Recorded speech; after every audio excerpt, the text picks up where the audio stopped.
Hey everybody, welcome to Canary Cry News Talk Livestream pre-stream. That's right, you are coming on in here. You're just trying to figure out what's going on in the world, and so are we. So we're happy to be here. We're a little bit early this day.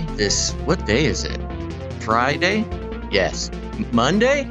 Oh my gosh, I posted the wrong day. Oh no, I'm lost. Anyways, thanks everybody for being here. Let's see. First comment of the day award goes to Hairy Legs Joe. Oh, again, show us your birth certificate, Basil. You'll never catch me alive, Hairy Legs. Anyways, here we go, folks. Make sure to remember to turn on notifications, slam that like button, and what else? Follow us on multiple outlets to make sure you never miss a show. All right. Let's buckle in and get going.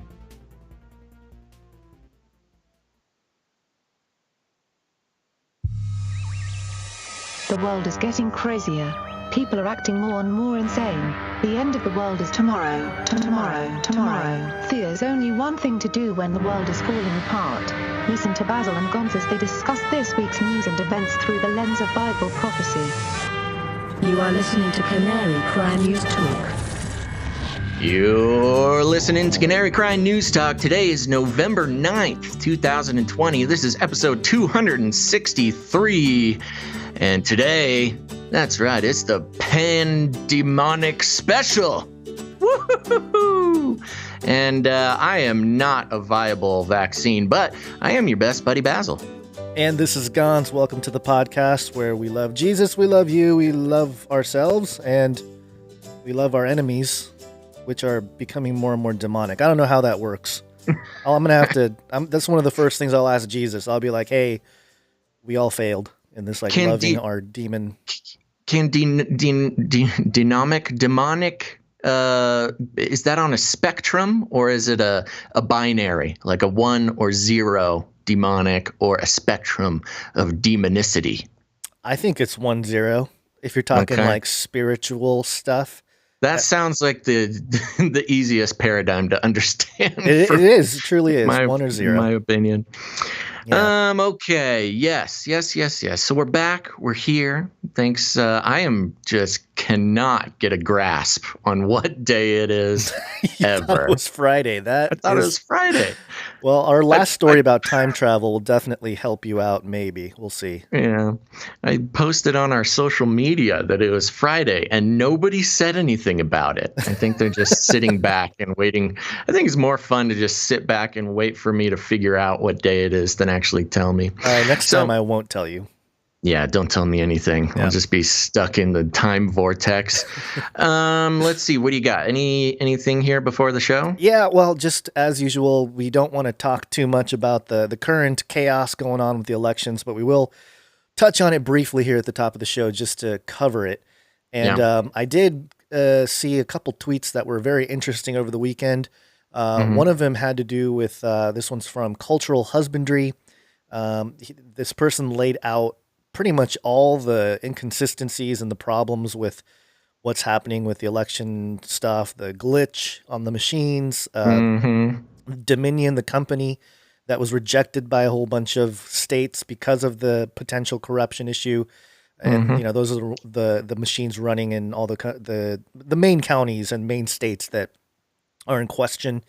And, it's just something to keep in mind. Again, like you mentioned in the top of the last show, it's kind of like, okay, there's a lot of evidence. Are they actually going to do something about it? We'll see.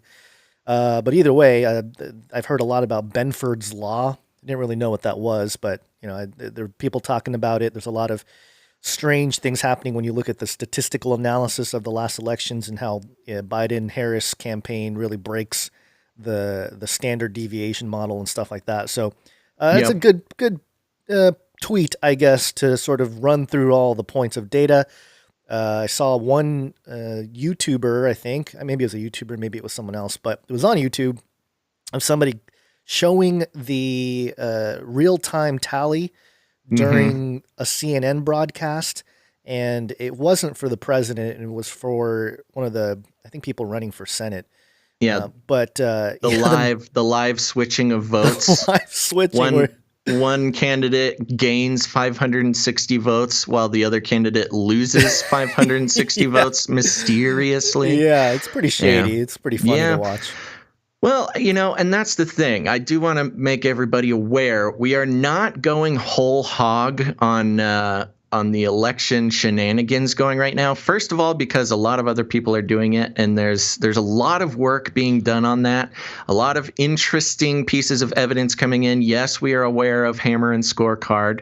Yes, we are aware of everything. Everything, but all the things. But there's a real big risk right now, I think, for a lot of people, and this is why me personally, not speaking for the show, but for me personally, there is so much up in the air, so much quote unquote evidence floating around, and a lot. I've been able to dig in to some of the evidence, and a lot of it is sort of manufactured evidence and not true stuff. So personally, I don't want to come out and hoorah for some big, secret plan that might be going through or happening right now, because I just need to see what happens and where it goes. We're aware of the watermark. Yes, many of you saw me get really frustrated about people not understanding what blockchain is on Twitter. Yeah, well, that's going to happen, especially I was right bored now. one afternoon and really got into it with some people who think they know what blockchain is.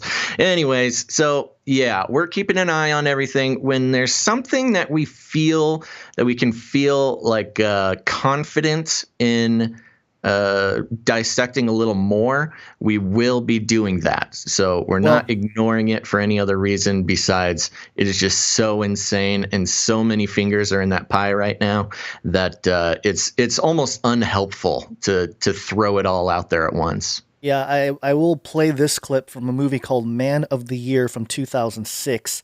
Do you remember that film with who was the main guy? Robin Williams. He played a comedian who hosts a new satire program, decides to run for president, and a computerized voting machine malfunction gets him elected. Oops. Yeah. And there's a scene here that really kind of lays out perhaps our situation in a predictive programming type of situation. So allow me to play the clip here. Oops. And listener discretion, there are a couple of bad words. Are there bad words in here? I forget. Yes. Okay. It's okay. Right, there are. Keep that in mind. Okay. Be a fraud. Here it is in the sensible light of day. The people are voting. There is an election. The democratic processes work. The only sour note, they won't end up with the person that they voted for to be the president of the United States. But we can celebrate the process. The democratic process, which we hold so dear, will have worked efficiently, effectively. Everybody's ultimately going to be satisfied unless somebody discloses indiscriminately, willy-nilly, in which case it will appear that democracy is in the shithouse, and by tomorrow evening, Delacroix will be non-existent. Now, was that your motive? No. America votes. A leader is chosen, but one thing could disturb this beatific vision. I just want to be truthful. Perception of legitimacy is more important than legitimacy itself. That's the greater truth. Don't fuck with our democracy. Don't undermine our way of life. You want to know what's at the heart and soul of every American? They believe their vote counts. And now you want to tell them that that's not true? But what? But the results of the election will be wrong. One candidate will win because of computer error. He will? Yes. How do we know that? I'm telling you. Based on what? Guessing. Listen, this is your project, Eleanor. If you want to tinker with it for future elections, it's not only your prerogative, I encourage you. The Delacroix voting system is your baby. You're a perfectionist. Bless your heart. I support you 100%. You want to make it more perfect. But do it alone and with an eye to the future, because it is the future that interests us. Now is the past.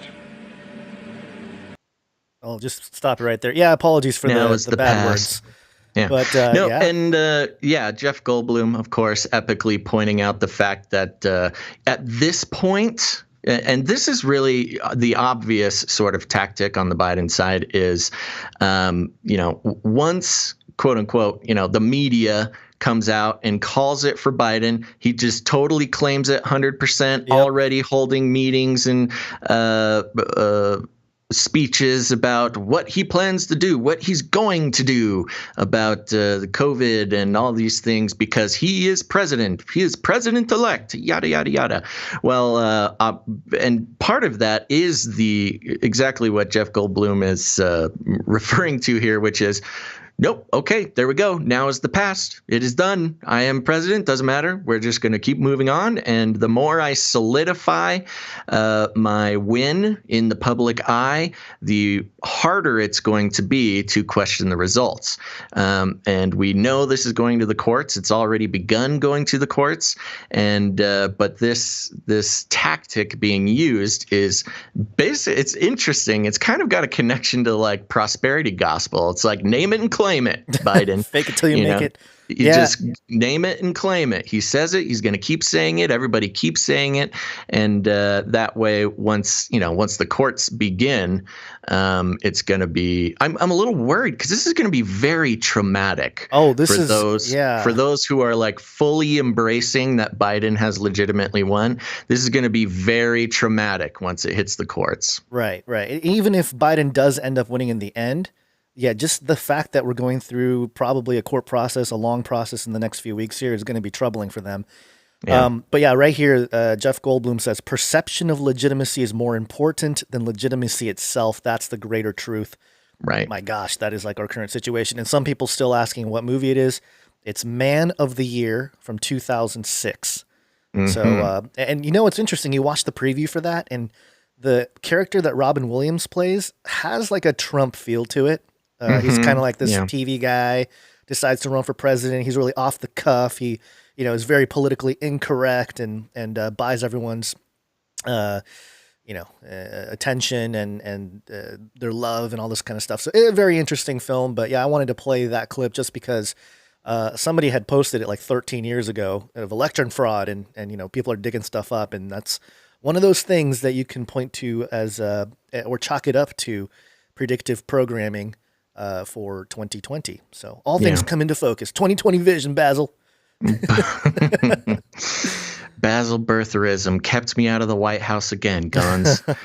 Yep. And as we mentioned in the last episode, we are aware of the quote unquote watermark sting.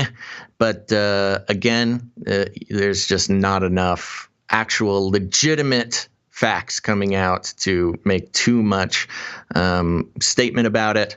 I hope it's true, not particularly because I want Trump to win or anything, but because it's just cool that somebody did something to fight against, the fixed process. But I'll believe it when I see it. I still think that Pachiznik video where he's wearing a Hawaiian shirt is a Boogaloo thing, Boogaloo psyop. That's my angle. It makes sense. I mean, it's not that crazy. I know. Yeah. All right, let's see here. Get into normal stuff. The regularly scheduled programming, as people call it. Are you ready for a Flippy update? I'm ready. Let's do it. Flippy update. Do you want fries with that? Yeehaw, folks. This is coming from abcnews.go.com. Now, here's the thing. Flippy update. If this is your first show, let me help you out a little bit. Flippy is the colloquial name for the disembodied robot arms that are taking our jobs, enslaving our children, and flirting with our spouses. Wow. And we use talking about Flippy as a proxy conversation to explore the very real ways that robotics and AI are making their way into our lives and inevitably will result in a robot takeover. So I'm coming from abcnews.go.uk.com. And the article is titled, Lawn Robot in Germany Messages Owner for Help, Foils Thief. Oh my gosh. I still haven't gotten my lawn cutting robot guns. So I'll start the Kickstarter. You should just modify your carpet or your floor cleaning, Zoom robot. Ooh, yeah. Just put some blades on the Roomba and let them go nuts. All right. The article reads like this. Berlin. Lawnmower robot's electronic cries for help foiled the thief's plan to make off with the grass-cutting automation.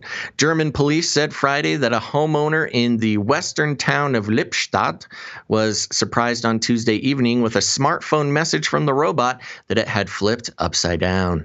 When he went outside to the lawn to check on the device, he spotted a thief with the robot tucked under his arm.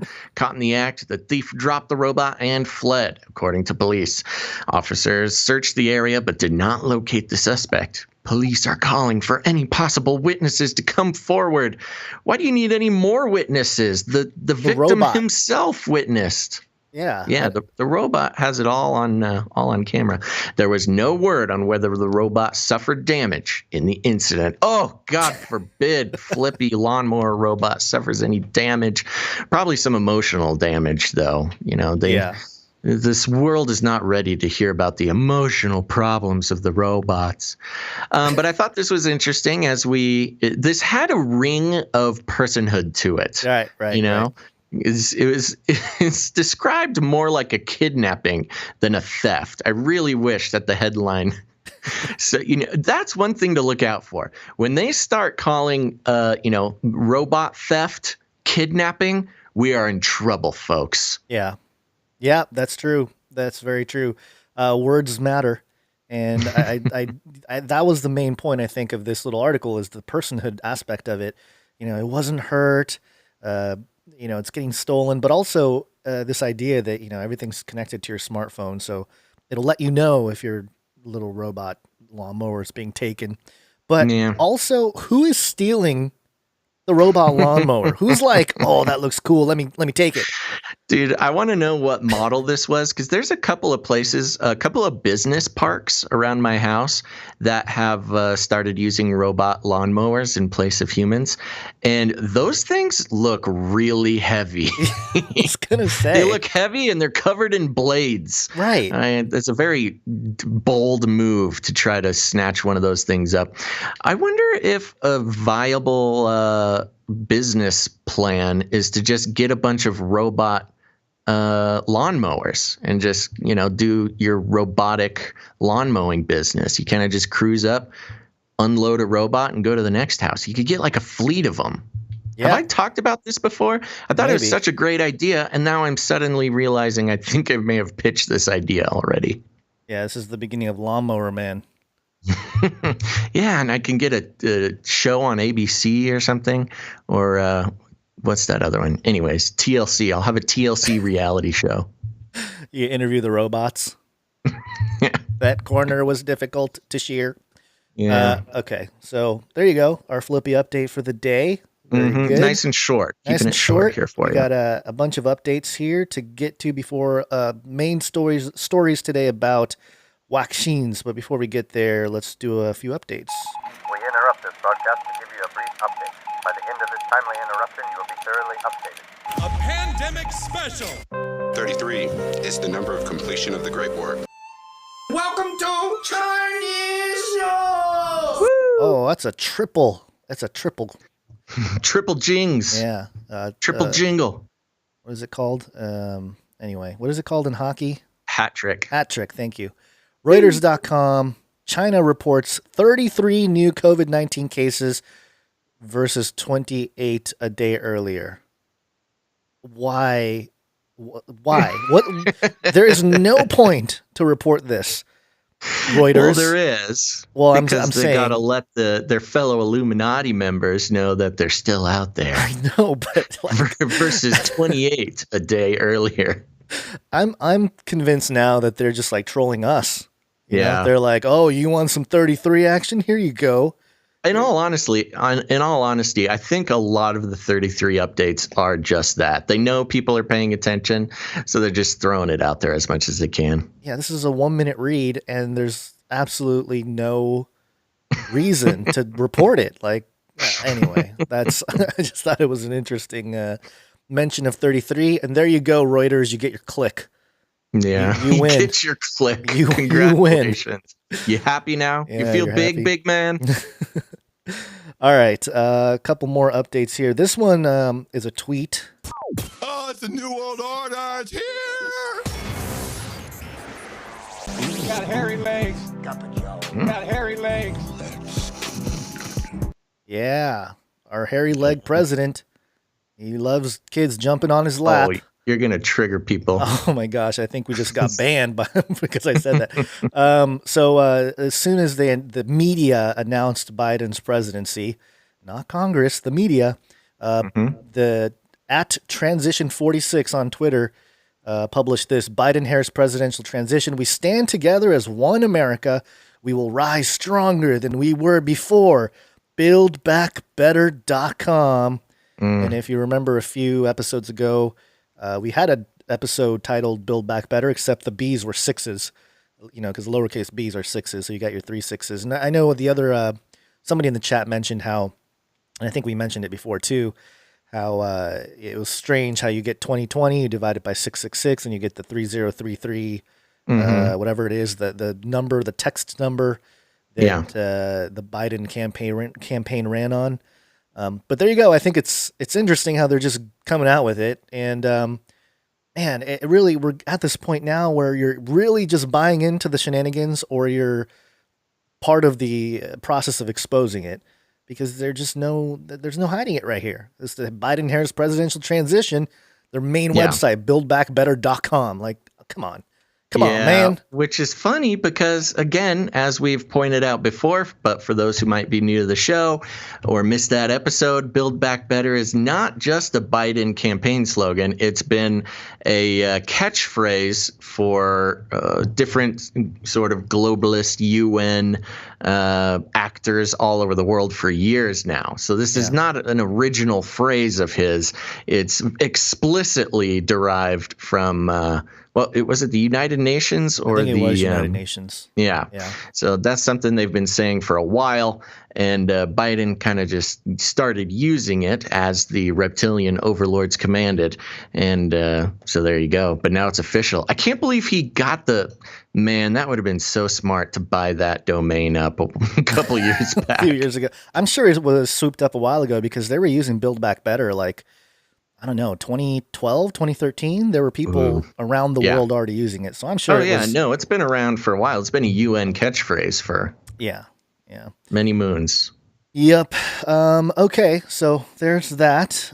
We have another New World Order mention. I keep track of it just because I'm keeping an eye on what all the New World Order stuff is out there, and people still say that this is just a conspiracy theory and all that. But here we go. A new world order can emerge. This is thenews.com.pk. I believe this is a Pakistani outlet. And under Islamabad is the name of the segment, or at least the category here for international, the news. Okay. And the title of the article is New World Order. And I'll just read a paragraph here. The world has gone through several political power imbalances and changes throughout history, despite several ways of defining the term New World Order. It's basically related to the ideological notion of governing throughout the world within the idea of latest combined efforts to understand the worldwide problems that seem to transcend the limit of state to unravel. I think it's translated here. But I mean, it's just a normal phrase now, and it's interesting how it went from like just conspiracy theorists, crazy conspiracy theorists talking about the New World Order, to now it's just kind of like, we're in a New World Order. They're like Isn't normalizing. it great? Yeah, they're like normalizing it to the point where just news outlets from other countries even are saying it and saying it's a good thing. And yeah, it's kind of like Build Back Better. It kind of is. Yeah. Yeah. And they're almost synonymous. I mean, with the inclusion of the Great Reset from the what is it? The IMF. IMF. Yep. Yep. The IMF's Great Reset, Build Back Better. Obviously, Biden is kind of putting the spin on it that we're building back from the wrecking ball of Trump. But of course, COVID being a big part of that. And there you go. It's all connected, folks. Connect the dots. Woo. Connect the dots. Yeah, and one more story here. It's under Pandemic Special, but it's also one of these. Well done, thou good and faithful servant.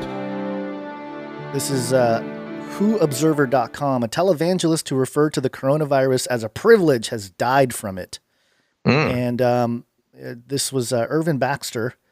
It says here, Irvine Baxter, televangelist who once called the coronavirus a privilege, died of complications from the disease on Tuesday, according to a press release. Oh, gosh. This sounds like some secular tomfoolery. Yeah, because, he called He was one of those. I think he's. I've met him once. I think he was at the conferences that I both attended and spoke at in the past. And I don't know all of the nuances of his eschatology, but he was. I think he did have like End Times. Gosh, what was it called? I need to make sure I get the End Times Ministries was his program, and I know he did a lot of coverage of similar things that we do here.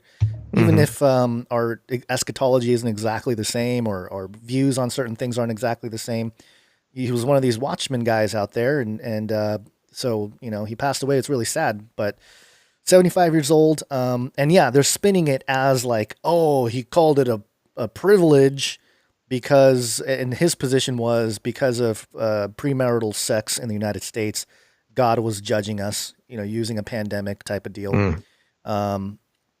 So that was his position. But so does it have the actual quote that when he called it a privilege? Yeah, here, hold on. Let me see here. Where is this? Okay. Yep. He said millions of unmarried American couples were living together and having sex, which he called sinful and punishable in the eyes of God. Quote, God may be using this as a wake-up call, Baxter then said about the coronavirus. Quote, this coronavirus may be a privilege because it'll tell you right now there is a much bigger judgment coming. It's in the Bible. So that's not that doesn't really sound like anything. No. Sounds like he was just kind of babbling. I mean, it's just, he's just referencing, and this is what a lot of like eschatological people do, not in a bad way, just, hey, there's actual judgment coming. This is like maybe a glimpse of it. And it is, in a way, if you think about it, not the virus itself, but the societal impact that we've endured here in the last year of shutting everything down. It's because there's a whole bunch of sheeple asleep and normies, just buying into the whole globalist agenda, the Build Back Better, all that stuff. It's because we're totally, as a human, species, largely asleep to the agenda is why this has happened. And so I don't think he's wrong when he says that it's a quote unquote a privilege, because he is right in the sense so many people woke up to so many issues in this last, 7-8 months, and you can attribute it to QAnon or whatever, but it's true that a lot of people have started looking into vaccines, to, the whole pedophile ring type stuff with all the truther type of topics that have been discussed for a while. All that stuff came to light and became much more common knowledge in the last few months. So yeah, I wouldn't say that's necessarily a bad thing. But of course the secular outlets are going to say, oh, look at this preacher man, saying wrong things about the virus and now he's dead from it. So they're always going to do that to any kind of believer that mentions anything mainstream or goes against it, or of course. Whatever. Well, televangelists are some of the most ridiculed people in America, I think. They get it from all sides. Yeah. So those are some updates. My condolences, and sad to see him go. 75 years old. So, still kind of young, but that's it. Sounds good. That one. Okay. Do you want to? You're moving stuff around in the dock here. Yes, I moved some stuff around. Are you okay with that, or did you have a plan? No, okay, that's fine. I can go with you. So this one, let's get into one of our main stories here. Gonz, you ever feel like you're being watched? Did you ever have the feeling that you were being watched? That's right, folks. It has begun, of course, with the media and Biden declaring objective victory. Some pretty spooky stuff has been happening, stuff we've been talking about for a while. But this is coming from cnsnews.com, which is super right wing. It looks very right wing. I mean, their little tagline is "the right news right now."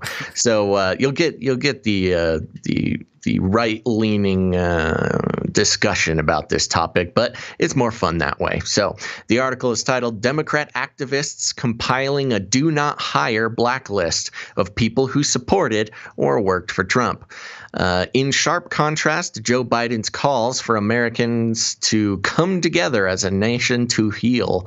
Biden said come together as a nation and heal. Oh, and heal. Some Democratic Party activists are promoting the compilation of a blacklist of people who worked for, funded, campaigned for, were appointed by, or endorsed President Trump. The beginnings of a collaborative spreadsheet being produced by the so-called Trump Accountability Project shows the targets to include campaign staff, administration members, judicial appointees, donors, legal counsel, and endorsers. Among those who have tweeted to promote the initiative in recent days are Hari Savugin, former Obama presidential campaign spokesman, DNC press secretary, and deputy campaign manager for Pete Buttigieg's presidential campaign, Michael B. Simon, an analytics expert who worked for the Obama 2008 presidential campaign, and another Buttigieg campaign team member, Emily Abrams. From some of their tweets have since been deleted, and the Trump Accountability Project website has been toned down somewhat, although archived content can still be found. On Friday, Savugin noted in a tweet that, according to a CNN reporter, White House staff were starting to look for new jobs. Quote, employers considering them should know there are consequences for hiring anyone who helped Trump attack American values, he said. Quote, find out how at the Trump Accountability Project. Abrams tweeted, quote, we're launching the Trump Accountability Project to make sure anyone who took a paycheck to help Trump undermine America is held responsible for what they did. Join us and help spread the word. Representative Alexandria Ocasio-Cortez then asked on Twitter, quote, is anyone archiving these Trump sycophants for when they try to downplay or deny their complicity in the future? I foresee decent probability of many deleted tweets, writings, and photos in the future. Her tweet has since been retweeted more than 32,000 times and received more than 347,000, quote, likes. Quote, yes, we are, tweeted Simon in response to her tweet. The Trump Accountability Project, every administration staffer, campaign staffer, bundler, lawyer who represented them, everyone. Savugin also responded to Ocasio-Cortez's tweet.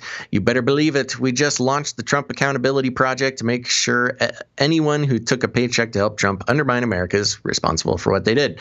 After a Politico reporter tweeted, quote, history is going to be absolutely brutal on some of these people, Savugin responded. Quote, so is the present. We're launching the Trump Accountability Project. Oh my gosh, I can't believe they're just making me read tweet after tweet after tweet. I'm skipping some of these tweets. Tweets are news, man. Let's see here.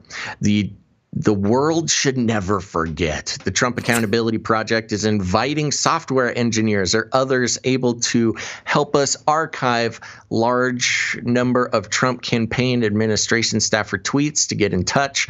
Its website states, quote, we should welcome in our fellow Americans with whom we differ politically, but those who took a paycheck from the Trump administration should not profit from their efforts to tear our democracy apart. The world should never forget those who, when faced with a decision, chose to put their money, their time, and their reputations behind separating children from their families. Okay, well, you should probably talk to Obama about that, but okay. Encouraging racism and anti-Semitism and negligently causing the unnecessary loss of life and economic devastation from our country's failed response to the COVID-19 pandemic. Let's see, just a little bit more here. Then follows 3 categories of people to be targeted. Those who elected him, individuals who work for the Trump president campaign, Republican National Committee, and affiliated PACs in 2016 or 2020. Those who staffed his government, individuals who worked in any role as a political appointee in the Trump administration. Those who funded him, individuals who used their massive personal wealth and influence to bundle money for Trump. An earlier version of the site, since amended, was more expansive expansive, adding 3 more categories. Those who served him, individuals who were appointed by President Trump to federal boards, commissions, or the judiciary. Those who supported him, individuals and organizations that publicly endorsed either of Donald Trump's campaigns. Those who represented him, law firms, et cetera, et cetera. The earlier version also cast a wider net for funders, targeting anyone that donated $1,000 or more to Trump campaigns. Also noticeably absent on the amended site is a link to the lists themselves, although archived data reveals that they include anyways, it goes through the list there. I don't think it's that important for the purposes of this program. But there you go, Gons. The lists have started. The lists for those who we must exact retribution on because they had different political thoughts than us. Yeah, this is really a slippery slope. Some real brown shirt move here. Oh, yeah. I mean, right now it's just the list. It's so weird how the Democrat Party, left, whatever, and in the context of the right-left paradigm, they're the ones that accused the Republican right that they're, that they're fascists and all this stuff, but they're so fascistic in their activity, like way more obvious than the right anyway. I mean, both have their issues, but in terms of, again, in the political spectrum, it's fascinating to watch how dangerous this is. And this is, it sets a really horrible precedent on people like us. Well, we're not Trump supporters, but we'll get, we've gotten swept up in it before, but I'm just saying it's going to be worse if they have lists and stuff. So. Well, and that's the thing, too, because when they first came out with the list, it included, all the way down to people who just endorsed him or supported him. So that's not anybody who worked for him or even in any sort of political office. I mean, that's like Lil Pump, who, posted a pro-Trump tweet. And you can tell, they're specifically calling to archive tweets and things like that. So if you've ever done a pro-Trump tweet, I mean, a clever software engineer could easily connect to the Twitter API and catalog every single pro-Trump supporter and put them on a list. And, this is just the problem, man. You start making lists of people who opposed you politically, you are heading straight to fascist town, baby. I know. It's real bad. And it's the irony is completely lost on these people, obviously. That's what I'm saying. It's just so it's bizarre. Wild. It's crazy. I mean, like the AOCs, AOC's kind of been nutty in all of her claims. I don't even think she is spouting out original ideas that are her own. I really think somebody is just telling her what to say. Yeah, of course. She's just that's just fact. I mean, she auditioned for the what was it? Was it the Democratic Socialists of America or the Democratic Freedom Party? I forget which one it was, but it was an actual group that held auditions, and that's how AOC got her spot. She is literally an operative for a group. Right. And somebody pointing out the $1,000. It's better to be a knight or dame for Canary Cry, the Canary Cry community than it is for Trump. But, and that's the great thing about us, Gons. We don't keep lists. we are notoriously bad at the administrative part of doing this show. So you can believe me, if you support this show, we'll mention you on the show, but then the information is lost forever. Yeah, that's technically we do have a list of knights and dames on the Canary Cry Radio. So we know who you are. We know who you are. You'll be the first ones. 7, I think, of you out there so far. Beware, they're coming for you. Yeah. But anyway. So there you go. I mean, there's really not much else to say about this besides this is the most brown shirt National Socialist Party, Nazi fascist thing you could possibly do, putting together a list of your political opponents and claiming you will exact revenge on them because of because they had a job you don't agree with. You're starting to sound like a Republican or something over there. You know, we get called that a lot.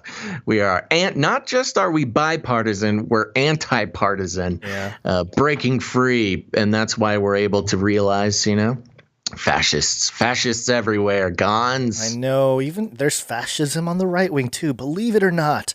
Although right now it just seems like the left are just really pushing that. They really, I mean, in an objective sense, there's no Republicans out there trying to make a list of retribution of people to get back to you. It's just not happening. Yeah. But you have a senator of the United States tweeting out to put a list of names together of people who worked for Trump so they can exact revenge on them. It's insanity. It's complete insanity. Yep. Well, welcome to crazy world, clown world, as some people call it. Yep. It's demonic power. Demonic power. All it is. That's right. Yep. Okay. What's our next story here? We have a couple important stories about vaccines, which we on this show use the Japanese accent for it. Waccine. Waccine.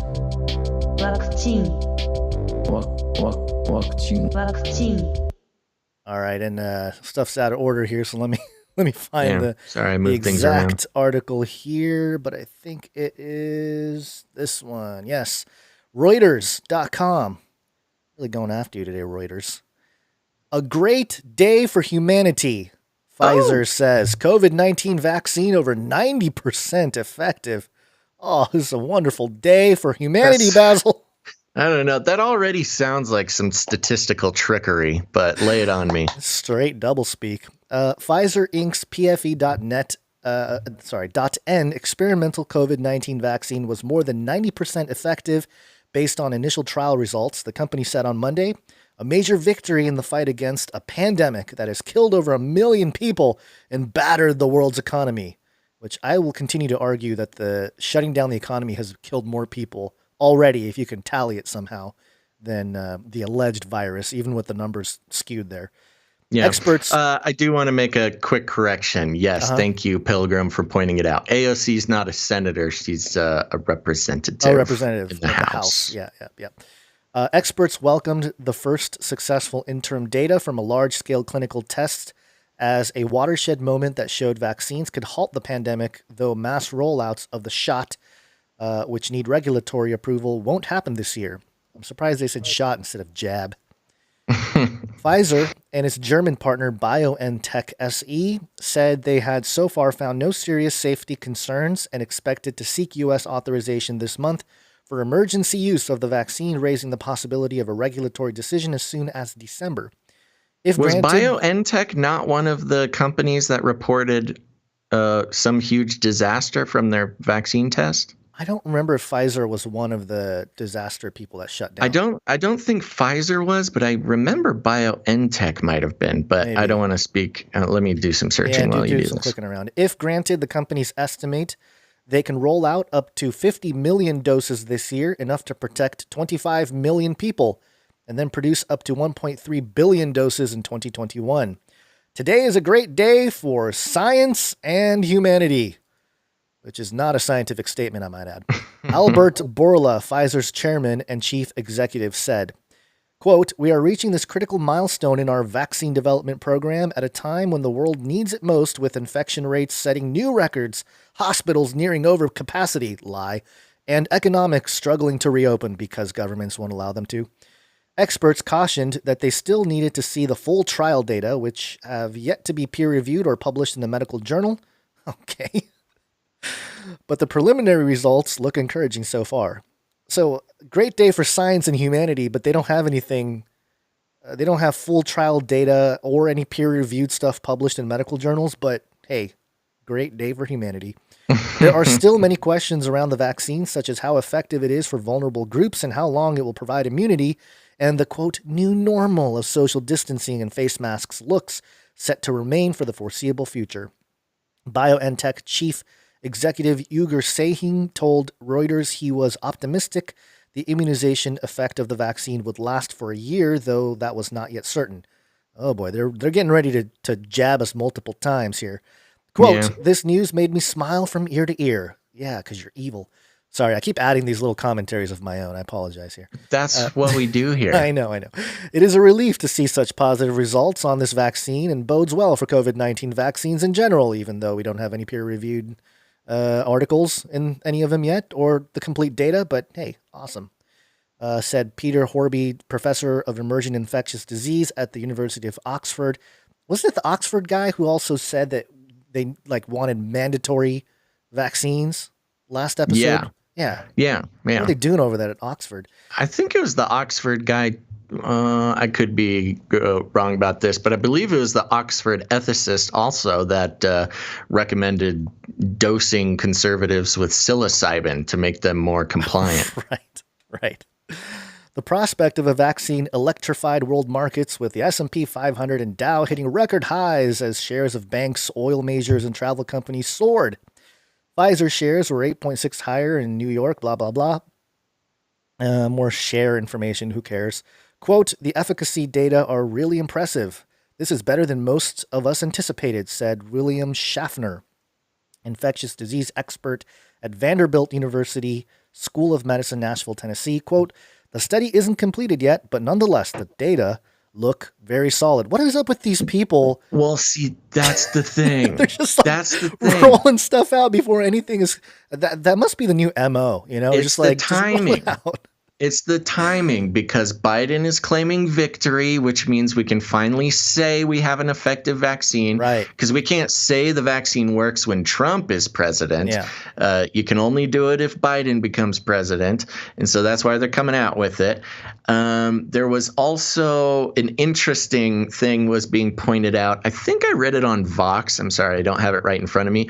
But one big point they were saying, which is, this is what they're claiming, but their sample size is incredibly small for their test, but also they haven't put out the data. This whole thing came from a press release.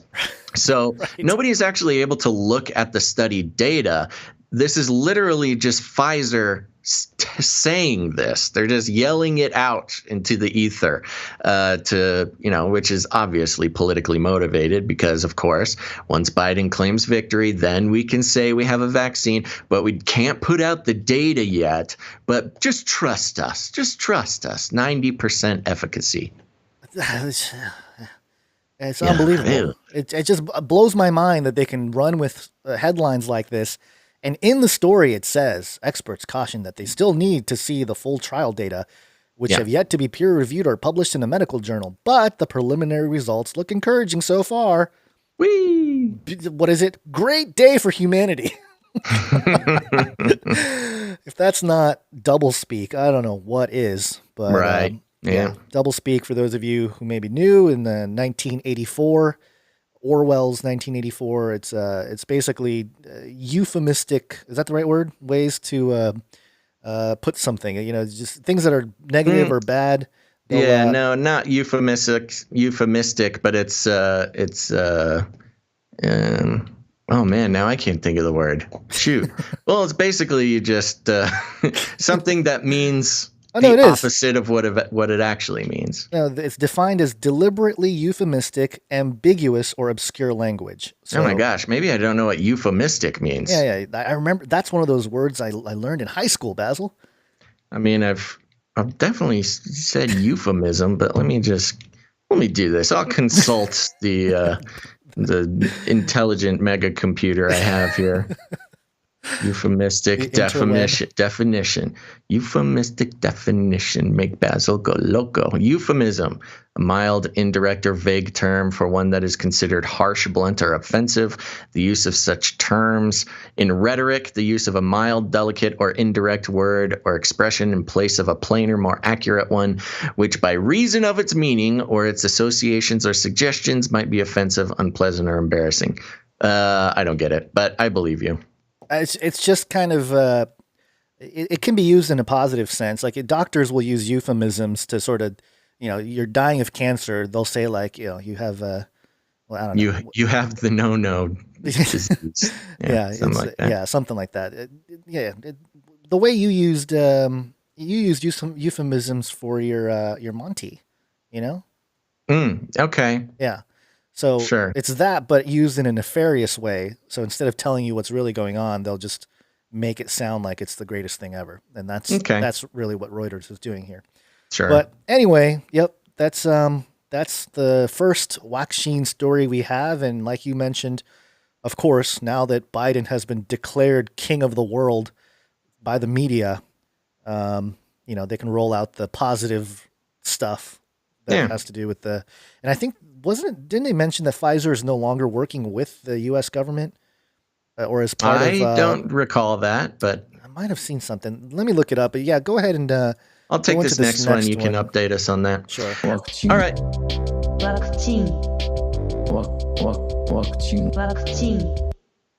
This is coming from precisionvaccinations.com. Precisionvaccinations.com.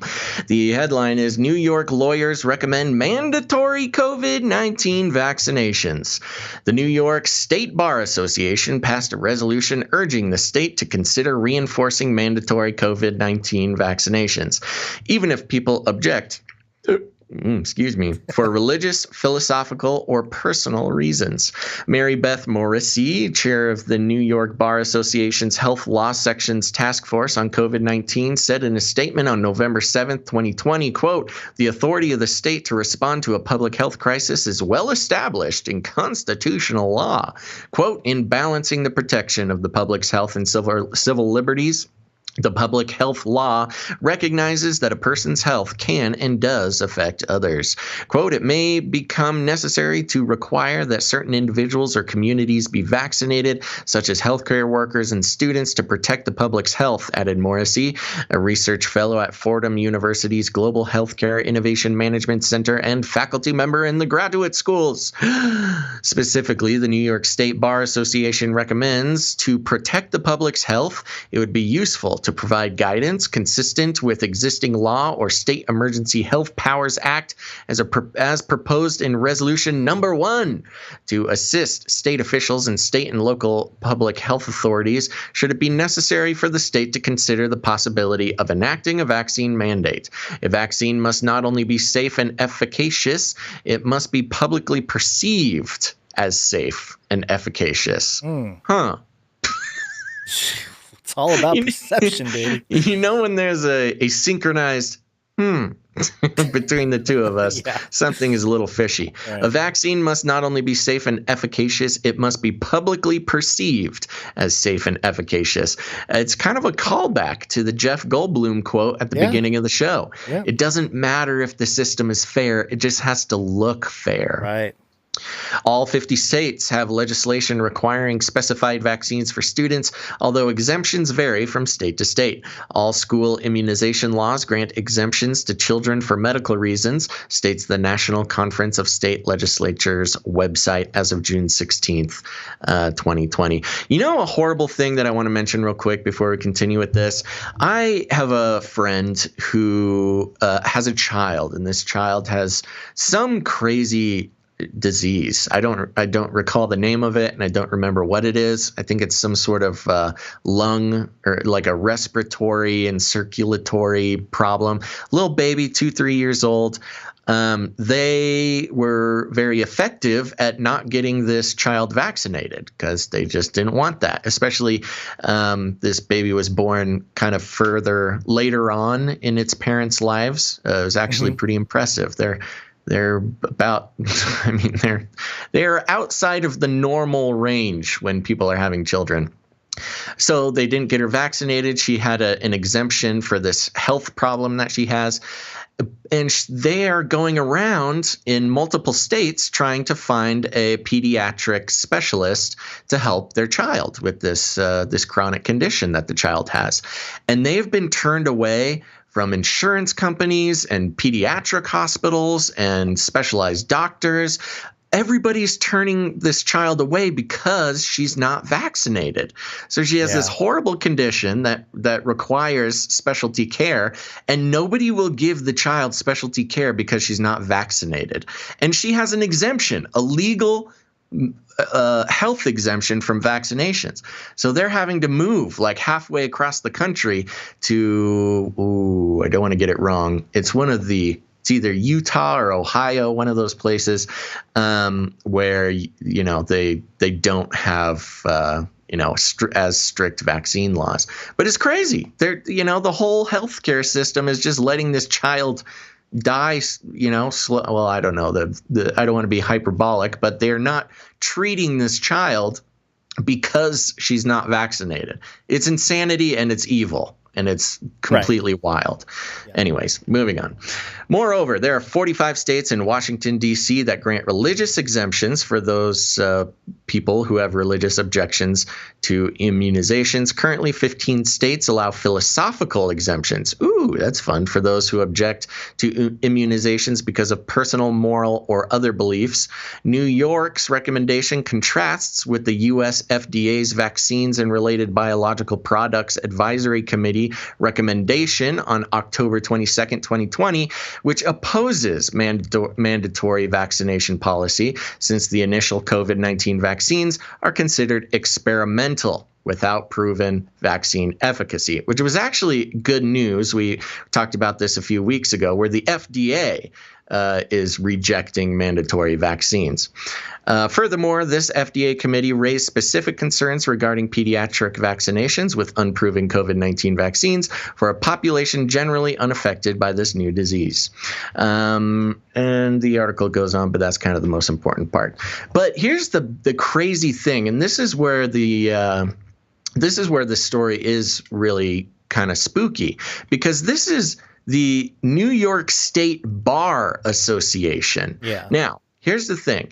If your state has mandatory vaccines and you want to fight it, well, what do? You claim an exemption. Well, they're going to make you prove that exemption.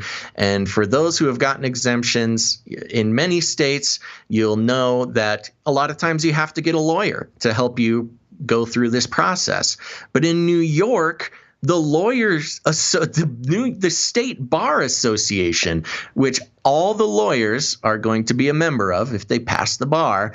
So basically what they're doing is mobilizing the lawyers of New York State to basically not be able to fight a mandatory vaccine for any reason, which is really a diabolical way to go about doing this. It's one thing to have an exemption or to seek an exemption. It's another thing to have the very association that accredits your lawyer that you might get to obtain your exemption to be at risk of, like, I don't know if they will be at risk of losing their what is it called for lawyers? License? I don't know. No, I don't patients losing their patients. Oh, their patients. No, basically, you'd lose your license or whatever, your ability to practice if you go against what the State Bar Association is recommending. So this is really a diabolical scheme happening in New York, weaponizing lawyers against the people that they would be helping. Yeah, it's the term that we've heard, along with the election stuff too, is lawfare, like warfare, except lawyers. Or the law, lawfare. It's pretty disturbing, and it's one of those issues where unless you get out of the state, you really can't do much. No, and I know it's like that in California too. What's his name? Is it Cuomo over in New York? Cuomo. Governor of New York. Yep, lovely Cuomo with his. He's a part of this jewelry around his chest area. Not that anybody with jewelry on their chest is bad. It's just. It's just a really weird look. He's bad. And has nipple piercings. Yeah. They're not correlated, but there is an interesting connection. You can make the connection if you want. And a healthy reminder here of the Barrington Declaration. We covered it a few episodes ago.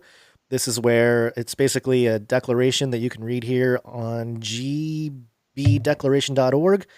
And a whole bunch of people have signed it, including Dr. Johnny Bananas, which I think is part of the PSYOP or disinfo campaign to discredit something like this. But The declaration states here the most compassionate approach that balances the risk and benefits of reaching herd immunity is to allow those who are at minimal risk of death to live their lives normally to build up immunity to the virus through natural infection, which while better protecting those who are at higher risk. We call this focused protection. And later on, it says those who are not vulnerable should immediately be allowed to resume life as normal. And the three main people that put this thing together is a professor at Oxford, a professor of medicine at Harvard, and a physician, epidemiologist, health economist, and public health policy expert at Stanford. Mm-hmm. So yeah, these aren't like rando people. It's the same, and this is part of it. This is why these issues with vaccines, it's so diabolical, is because there is no consensus amongst the scientific community. It goes against the very idea of like scientific inquiry to politicize it like they have here, and to make it so that, you can't, you don't have any kind of exit or opt out because of law, because of government. And it's a gross violation. And it's the modern, we talked about fascism earlier, but it truly is like a modern fascism. And unfortunately, not too many people don't see it as that. Too many people just appeal to authority. Oh, the scientists said it must be true. Well, there's a bunch of scientists and different people in science and medicine saying something different, completely different. And so you got to just keep in mind that, this is a war in terms of your mind and your body. And, we just have to become we need to continue to spread this information to at least get people to understand, or at least look at, even your normie friends, have them look at just paying attention. I mean, it's not even about, don't. Here's the thing is when you get the info, make your own decision, but, right. Forcing things on people is not the way to go through life. Right. And yeah, if you don't want, and yeah, the whole vaccine thing also is, that typical argument you hear from your conspiracy minded folk. It's like, well, if the people that are way into the vaccine, if you get it, then why are you so against people that don't get it? Because they're not going to affect you, Well, of course, we know the argument about that, but it's okay. Logic, folks. It's called logic. You got to reach herd community, Gons. The herd community. Thank you for those in the chat who found my word for me. I was looking for disbarred, which is what happens. Yes, to lawyers. Yeah. And I don't know if you can be disbarred just by going against the recommendation of the Bar Association. I'm not exactly sure how that works. Probably. But I'm sure, if the bar says it, it sounds like something that they would not want you working against. We need like a... What is that noise? I don't know. Do you hear that? It sounded like it was coming from your side. Oh, it's coming from inside the house. Oh, no. Inside the computer. Okay. Are you good? Can I grab an email? Yes, let's do this email. Do we have an email jingle? I forget. I don't remember either. I don't think we do. Or if we do, we got snail mail. No, it's okay. Yeah, right. So here's the thing, folks. Last episode, we talked a little bit about vaccines, and I got an email from one of our producers. This producer has helped us kind of understand sciencey stuff in the past. And so, this is a longtime supporter of the show and someone who interacts with us for, in a lot of ways. And so we always like to keep an open mind to the experts who listen to the show. And so I'm going to put it out there. It might be challenging to some people, but we're going to read it because that's what we do around here. We explore the truth. Or this person might just be a CIA shill putting out this info, in which case they're doing a great job. Okay, but either way, here we go. This is from a producer of the show. Hey guys, I missed the live stream on Friday, but got to listen to it today. This came in a couple days ago. As your friendly neighborhood expert listener / microbiologist, I just wanted to make a comment on your discussion on compulsory vaccinations. This is our producer who has been a microbiologist for 25 plus years. I think Basil conveyed some incorrect facts about the COVID-19 vaccines, and there is no need to give those who disagree with you any ammunition to refute you. I agree with that. Firstly, Basil seemed to imply that all the vaccines in the works are mRNA based. They are not. This was news to me. I guess I kind of have only been paying attention to the mRNA-based vaccines. You even covered the whole tobacco plant vaccine story a few weeks ago with the plants making the virus proteins in bulk, which will then be used in a standard vaccine formulation, standard in quotes there. So talking about not the mRNA vaccines, but the classic vaccine formulation, which is a dead version of the actual virus. I'm pretty sure there are also a whole bunch of the old-fashioned vaccine development going on. There is too much money at stake for people not to go with tried and true tech to get a piece of the pie. Secondly, perhaps more importantly, the mRNA vaccines do not change your DNA. Not to get too sciencey, but the central dogma is DNA is transcribed to mRNA, and then mRNA is translated to proteins in human cells. The DNA is transcribed in the nucleus to mRNA, and then the mRNA is transported from the nucleus to the cytoplasm where the protein is produced based on the mRNA. So mRNA vaccines basically just introduce mRNA into the cells, which directly code for the viral proteins, which are then presented on the cell surface to stimulate the immune response. mRNA cannot cause DNA changes in this approach. The DNA is not even involved. Note 1. From what I've read, no mRNA vaccine has actually ever worked for any disease, which we know. Note 2, there have been mentions of CRISPR-based vaccines that would indeed insert viral protein genes into muscle tissue cells, which would then pump out or present vaccine proteins on the surface to activate the immune reaction. CRISPR systems do have mRNA molecules as part of the mix, but this is not an mRNA vaccine per se. However, I have not heard anything more than here's an idea we can try. There are some major issues with this approach, like setting off an autoimmune response, as well as the fact that muscle tissue apparently does generate immunogenic antigens very well. All above being said, I am with you on opposing any compulsory or coercive vaccinations. Hope this is helpful. Any questions, let me know. So, I appreciate this, of course. I am no stranger to receiving correction as long as the people know what they're talking about and are polite and present evidence. And when that happens, it gives me a chance to actually look into it further.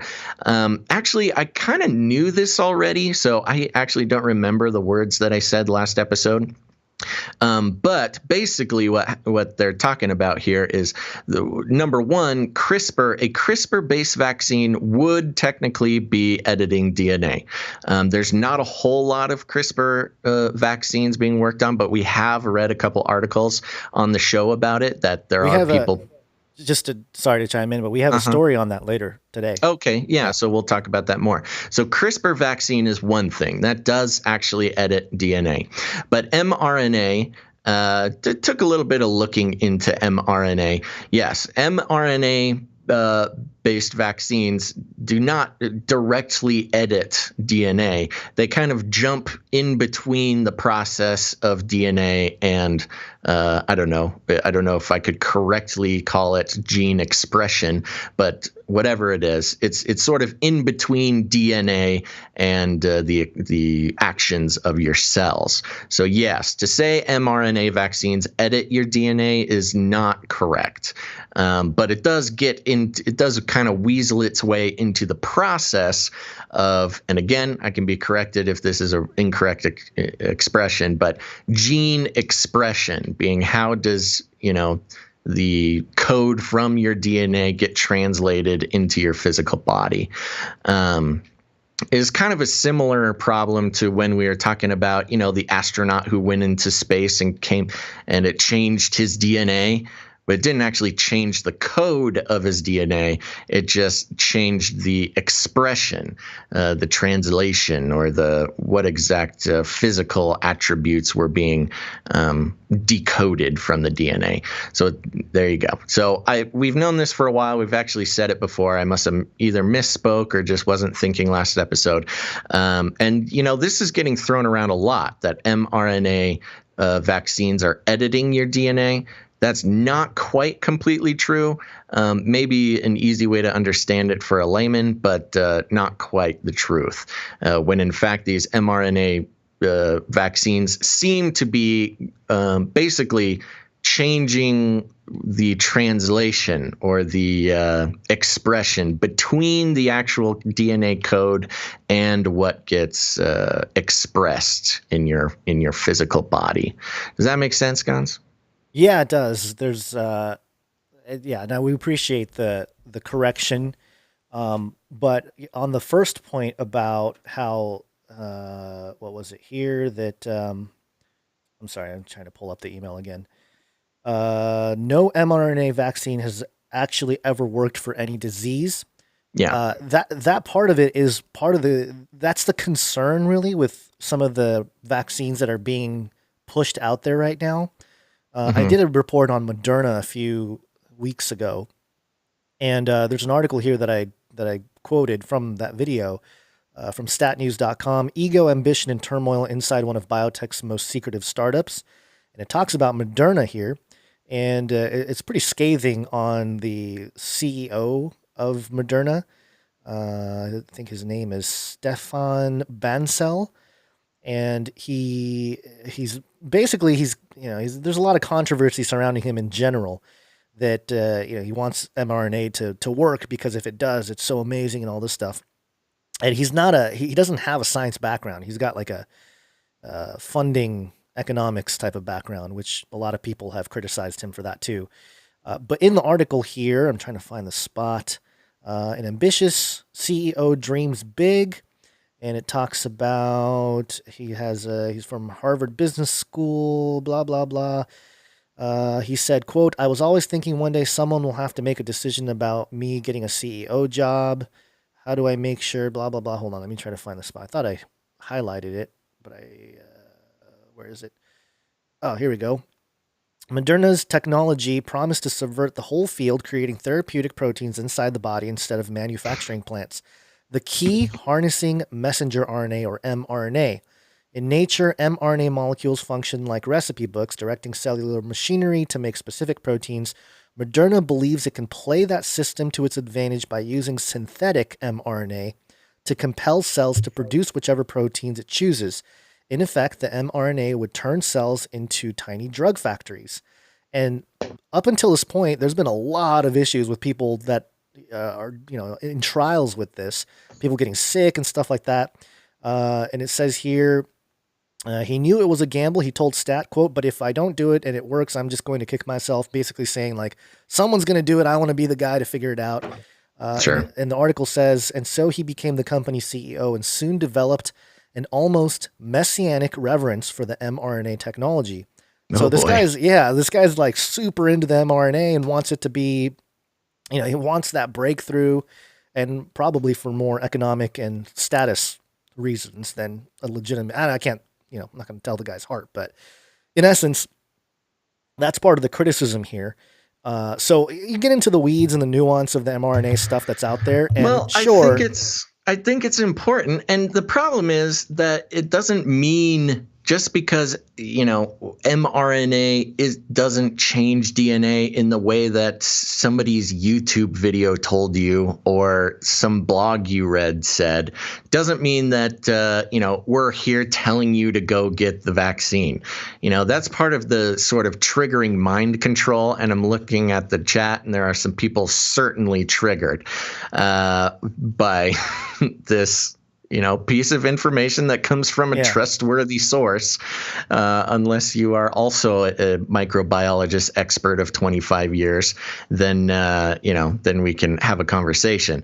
But just because it doesn't work exactly how a YouTube video told you it worked doesn't mean that Gons, you and I are telling people to go get the vaccine.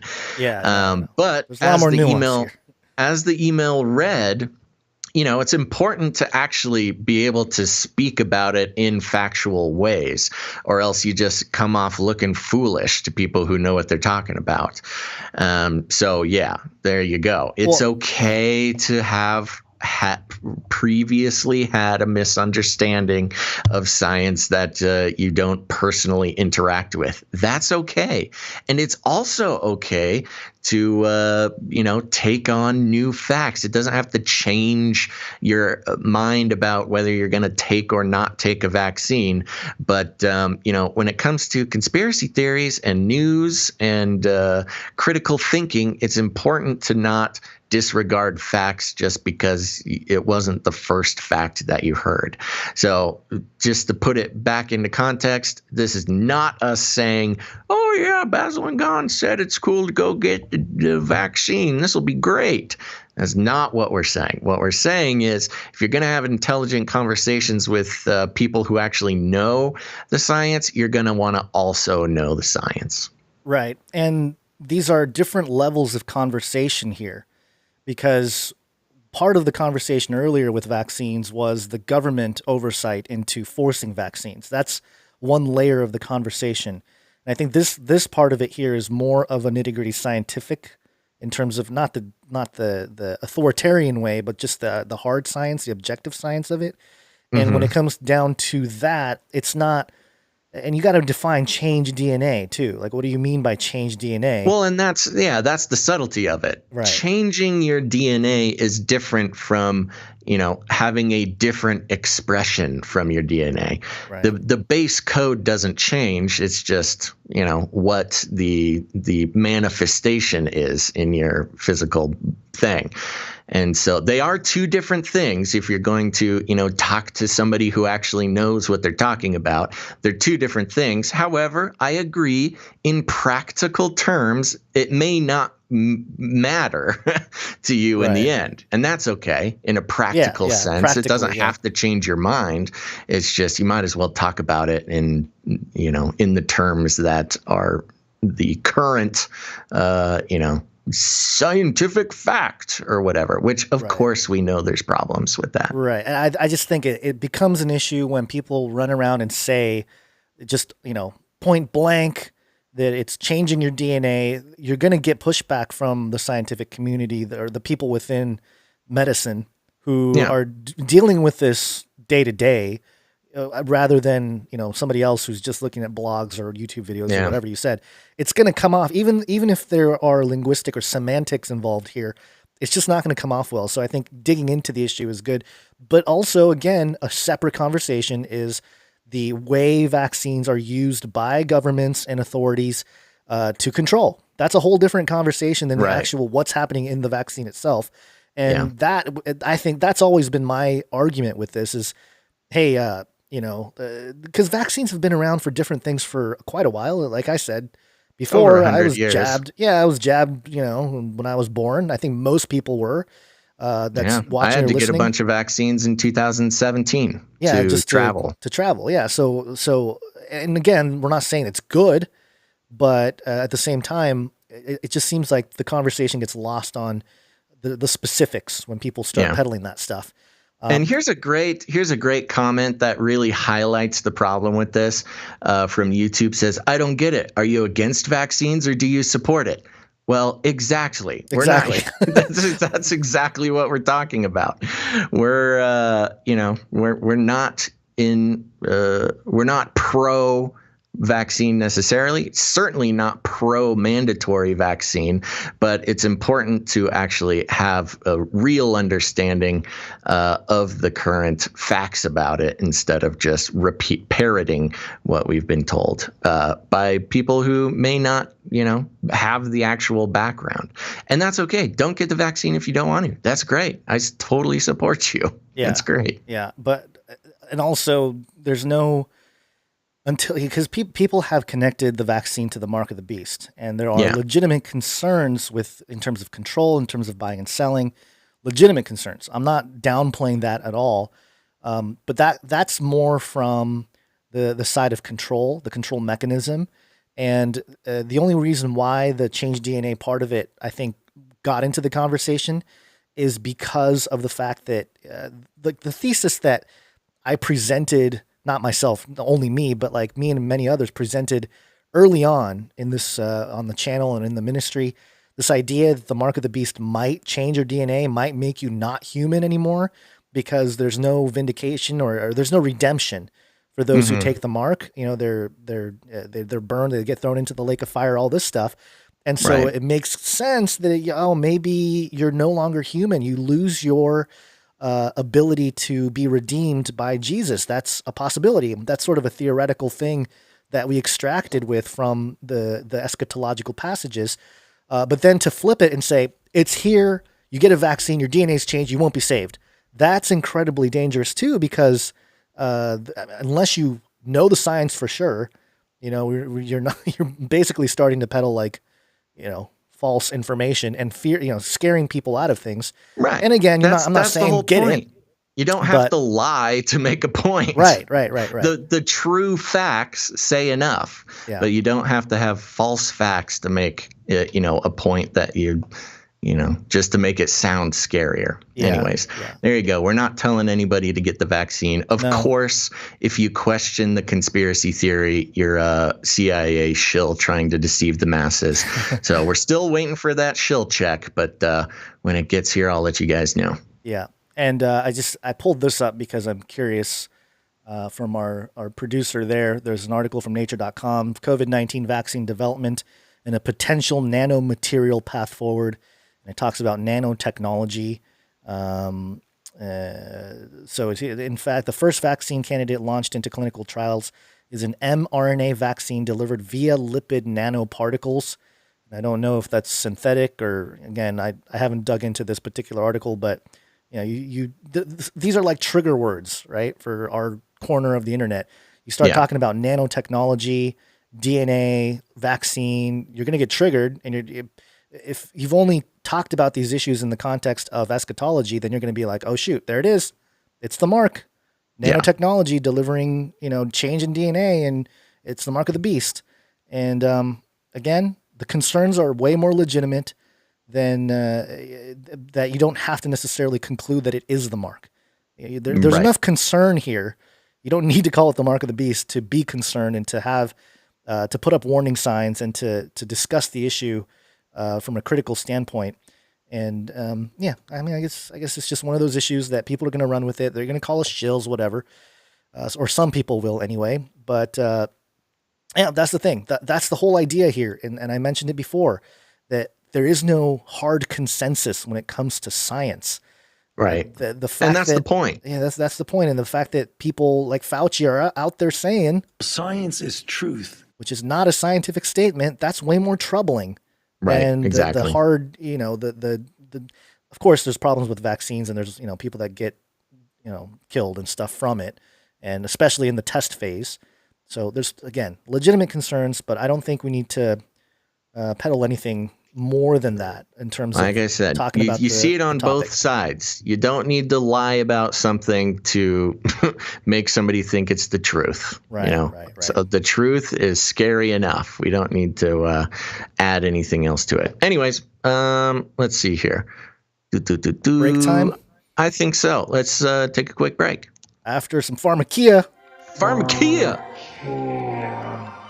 It's break time. Come on, take a break. Okay, folks, we're going to take a second and thank some of our producers of the show. The producers are the people who make it happen, and they deserve our gratitude. But don't go anywhere, because after the show, we're going to be talking about an Israeli surveillance program that is COVID-related. Now, you heard us. We called the shot. We were the first people talking about it, and it made it to America, talking about the sewer surveillance program. This is not that, but it's also something else to keep an eye on, because it's only a matter of time before we have to deal with it in our part of the world. Also, we will be talking about the mark of the beast. We've got a beast system update involving CRISPR and microchips and all sorts of fun stuff. And of course, no beast system update would be complete without connecting it to a West Coast university of note. And then after that, we got some time travel and VR to talk about. And so it's going to be fun. Don't go anywhere. We're just going to take a quick second to thank some of the supporters of the show, which is very important. Everybody here should be thanking the producers of the show, because it's very important. Now, if you're new to the show, you're thinking, producers, what are you talking about? You're just a couple of knuckleheads live streaming on the internet. Well, that may be true, folks. But here's the thing. Here at Canary Cry News Talk, we work on the value for value system. What does that mean? Well, you might have noticed that we do not read advertisements like many of your favorite podcasters. There are some who have to start out their program with 7 to 10 minutes of ad reads telling you just why they love this new kind of underwear and this mattress that comes in a box, and oh my gosh, you gotta get this herbal supplement that has changed my life. That's right, folks. We get it. You gotta keep the show going in one way or another. But we decided long ago that advertising was speaking of the beast system, advertising is one of the main manifestations of the corrupted beast system, global economic religion, the theology of the globe. Advertising is wrapped up in big data. It's wrapped up in privacy concerns. It's wrapped up in big money and inauthenticity and things like that, as well as censorship. Once you start taking money from corporations, you got to start, you got to be what's called brand friendly, which means if you say something on your show that brand doesn't like, you got to shape up or ship out, mister. It also incentivizes podcasters and creators like Gons and I to consider you, dear listener, as a commodity, as cattle to be loaded up on a truck and sold to a big corporation for our own personal gain. And if you haven't figured it out yet, by the way I talk about it, we just decided that was not a great way to live our lives. We make less money, but that's okay. At least we can sleep at night. So instead, we work on the value for value system, which means we do this show. We do it pretty often, and we like to think we do a good job at it. And if you gain anything from what we do, whether it's entertainment or information, or just maybe we annoy you with some critical thinking that goes against maybe some of your past beliefs, if we challenge you in a way that maybe expands your horizons and how you look at the world, whether you agree with us or not, that's okay. Everybody's welcome here. Whatever it is, if you get any value out of the show, please consider becoming a supporter. That makes you a producer of the show. So, first of all, the easiest way to do that is go to patreon.com/CCNT for Canary Cry News Talk. Lots of fun ways to support the show there at different levels. And I think we have a couple of new producers to thank. Gons, are you ready? I am ready with the dinger. Okay, he's got his dinger dinged, and here we go. Oof, oof, oof. Oh, there we go. Okay, so first of all, I want to thank producer Roman. Thank you very much, producer Roman. Thank you, Roman. He's a brand new producer, so thank you very much. We also have an upgrading producer, which we love so much. It's hard enough to get somebody to support the show. It's even harder to get somebody to upgrade their support, and so we thank Grace, producer Grace. Thank you, Grace. And I'm looking at our Patreon now. This is a great example. A lot of times people will get mad at us because we say something they don't agree with, call us shills, things like that. And that's just kind of part of the taking the punches for doing your best to tell the truth, even if it disagrees with other conspiracy theorists. We did lose a supporter during the show, and I'm going to assume that's because they did not like us looking at the science of vaccines a little deeper. But that's okay, because we know we have other producers out there who agree with finding the truth no matter how angry it can make you. Next, we have patreon.com/Canary Cry Radio. If you haven't listened before, Canary Cry Radio is our other show. It's an interview style show, a great thing to check out. If you want some deep dives into some of the paradigm shifting worldviews that we talk about here on Canary Cry News Talk, you can find that on any podcatcher you like. But we have one new producer, and it's an upgrading producer over on Canary Cry Radio Patreon, and that is Producer David. Thank you, Producer David. Thank you very much, Producer David. Okie dokie. Next. If you don't like Patreon, that's okay. A lot of people don't like Patreon. No big deal. That's why we have canarycryradio.com/support. canarycryradio.com/support. That's right. canarycryradio.com/support. We've got PayPal options. You can come in with a monthly producership, or if commitment's not your thing, you can make a one-time producership in any amount, as well as cryptocurrency and all sorts of other fun things. So, Gons, you want to tell us about our PayPal producers? Sure. Looks like we got 3 in the queue there. First one, producer Lorelei. Thank you very much, Lorelei. I wasn't sure how I was going to pronounce it at half. You know when you start speaking a word, but then you don't know how you're going to pronounce something? Mm-hmm. You ever get stuck in that? I do. Lorelei is a recurring producer, so you should learn her name. I know. I'm horrible. I'm a horrible Thank person. you, producer Lorelei. I love that name, by the way. It's a great name. Thank you, producer Michael. Thank you, producer Michael. Thank you very much, new producer Michael. One thing to note, Gons, Lorelei was a 33 producer as well. Oh, that's right. Yes, 33. Yeah. Yep, take back that number. Also, producer Cynthia. Thank you, producer Cynthia. Another 33 producer. Woo! Taking back that number. And producer Charlie. Thank you, producer Charlie. Thank you very much, producer Charlie, coming in again. And I do have one more here that just came into the email. Producer Brunilka. Ooh, producer Brunilka. Thank you very much. Are we going to... Okie dokie. I think that's everybody. Yeah, put that on the list there. Let me do one more refresh here. We usually cut off the giving amount, but producerships were light today, so we're letting those a few through the gates that came in during the show. So thank you very much. Okay, that's it though. That's all of it, Gons. That's it for the treasure, but you can also contribute with your talent and time, and we definitely appreciate producers doing that. We don't have anybody for crypto today. We don't have any knights. But I do want to mention, we got a message from ARC from Destiny Lab. Oh, you guys great. know about Destiny Lab. They are going to, or I think they just released their album. And ARC was saying we can play some music from his album. And we may do that at some point. I don't want to do it right this moment, but the album is called Shift Your Paradigm. And some of the songs were on Age of Deceit 3. I think the album is finally out, so it's a great, if you're into hip hop and you're into the truth, then Destiny Labs is definitely someone to check out. Totally, friend of the show. Yep, we've had them on. We had ARC. Yep, we had ARC on Canary Cry Radio, I believe. I don't remember what episode number, but he was definitely on, and he's a contributor in that way.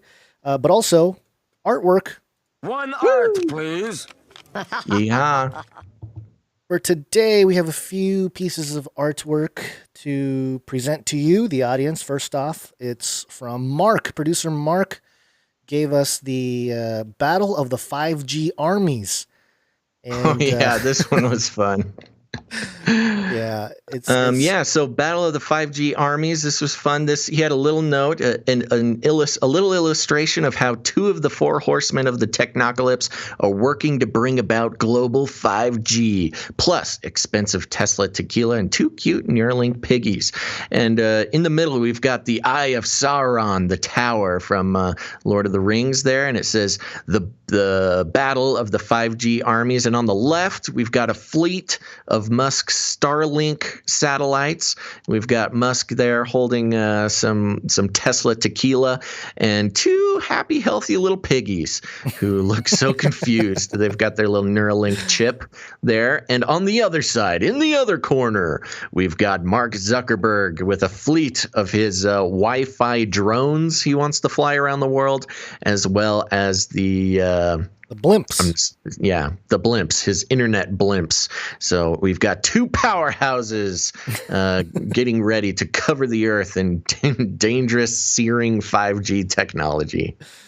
Very well put. That's, it's very fun too. The style, it's kind of got that, quick, fun collage. Oh, and there's the Falcon Heavy rocket there too.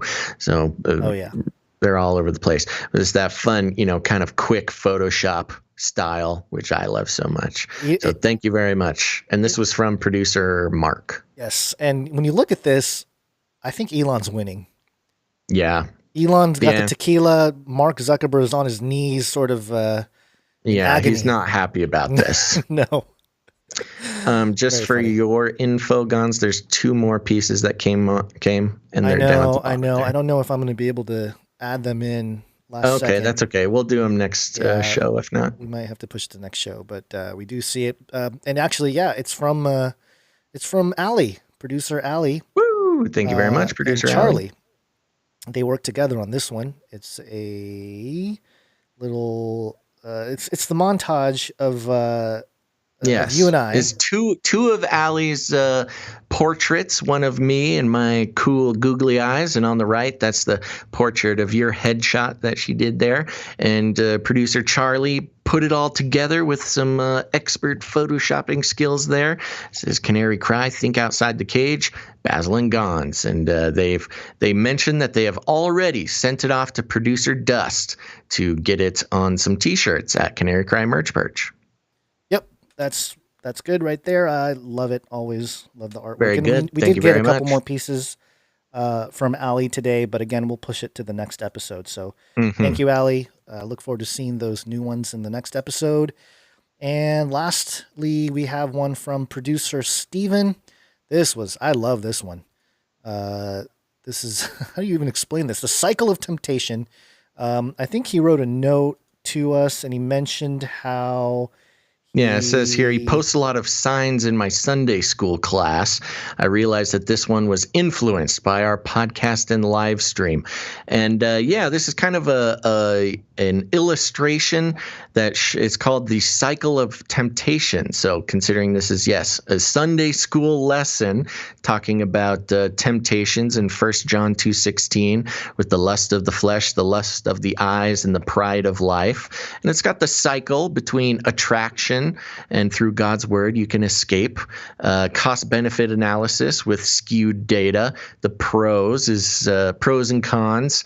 And it's basically the cycle of temptation. There's a lot to look at, so you can look at it there. But I think the great connection that was so influenced by Canary Cry News Talk is on the left. There's Homer Simpson with an Ethernet cable coming in quick. It says future brain machine interface getting connected into his brain.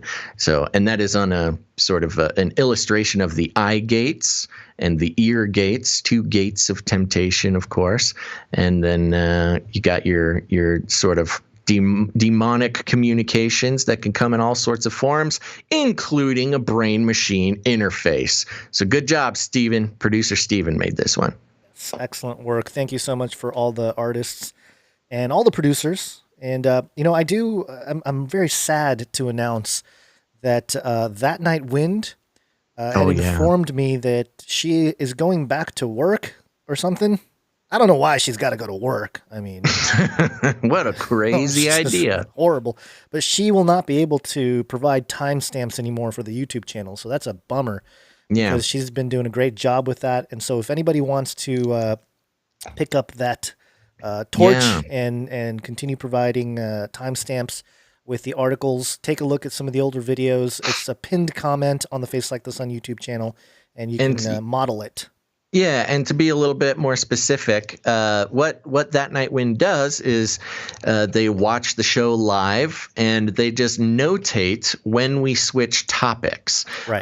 And we pin that comment, and that allows for people who find the YouTube video to just kind of jump around when they see a topic that they like. If they're, if they don't want to sit through a 3-hour show or whatever, they can just click on the timestamps and listen to whatever topic they're interested in. It's a vital part of us having the shows on YouTube. Also, it helps people clip it and stuff like that. But yes, we'll be losing our dear producer That Night When. So if anybody wants to volunteer and you watch the shows live, so a lot of listeners hit every single show live, and that's great. So we'll need somebody to volunteer for that and help us grab those timestamps. Right. And just a quick thank you to all the recurring producers out there. We don't always list your name, but we do appreciate every single one of you out there. Final mention, canarycrymerchperch.com, producer Dust working on stuff there. And so you can visit canarycrymerchperch.com and check out our swag. Yes, and that's a family-run operation. Gons and I did not create that. It was created by a producer of the show, producer Dust, and that's how we work around here, If you want to get involved and help out the community, we do our best to support you, but producer Dust took on the Merch Perch a while back, and we are so excited about it. Yep. All right, you want to get back and go through the last part of here to the show? Let me look at the time here. Okay, yeah, we're doing fine on time. Okay, let's wake on up. Yes, it's wake up time. Hey, yo, wake up. Okay, so first we are going to, let's see. Oh yeah, let's talk about the surveillance technology, Gons. Hit me with those jingles. Did you ever have the feeling that you were being watched? That's right. Every day. I know. And it's also a pandemic special. Although, what happened to my pandemic special button? Sometimes buttons disappear. Oh, no. Yeah. That's the thing about buttons. Oh, didn't go. A pandemic special. There we go. Woo! Okay, this is coming from ynetnews.com. The article is titled, Israel's New Virus Surveillance System Draws Comparisons to China. A new experimental surveillance system that monitors whether Israeli public is complying with the government's coronavirus guidelines is raising concerns among the locals where the digital tool has been installed, with some comparing it to the surveillance network in China. For the past several weeks, the security officials in the northern city of Akiva have been focused on cracking down on violations of health directives, culminating in the introduction of a new line of smart surveillance cameras installed in main locations across the city. The technology can detect whether a person is wearing a face cover and can measure the distance between individuals to determine whether they are observing social distancing rules. The new system can also measure the density of groups in a certain area to prevent overcrowding. The cameras broadcast a live feed to a municipal control center and notify authorities of any transgressions. If individuals are caught violating health rules, officials announce it to them through a PA system. And if they fail to comply with instructions, law enforcement is called to the scene. Now, notice how they keep talking about, transgressions of health mandates or dictates or things like that. They're using a lot of fancy language to say, wear a mask, citizen. So this is all pretty much about social distancing and mask wearing. Let's continue.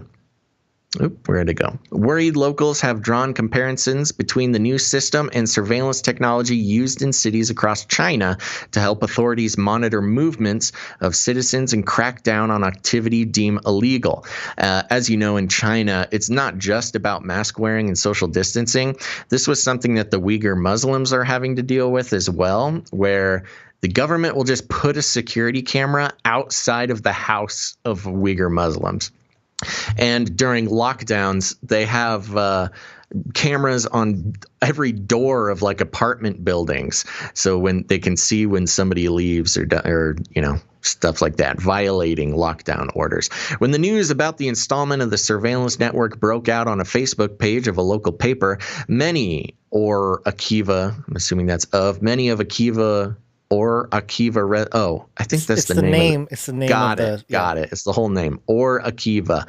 Residents were quick to leave messages of concern about the introduction of the new technology. Quote, "You advertise it like it's a good thing. China is here," said one user.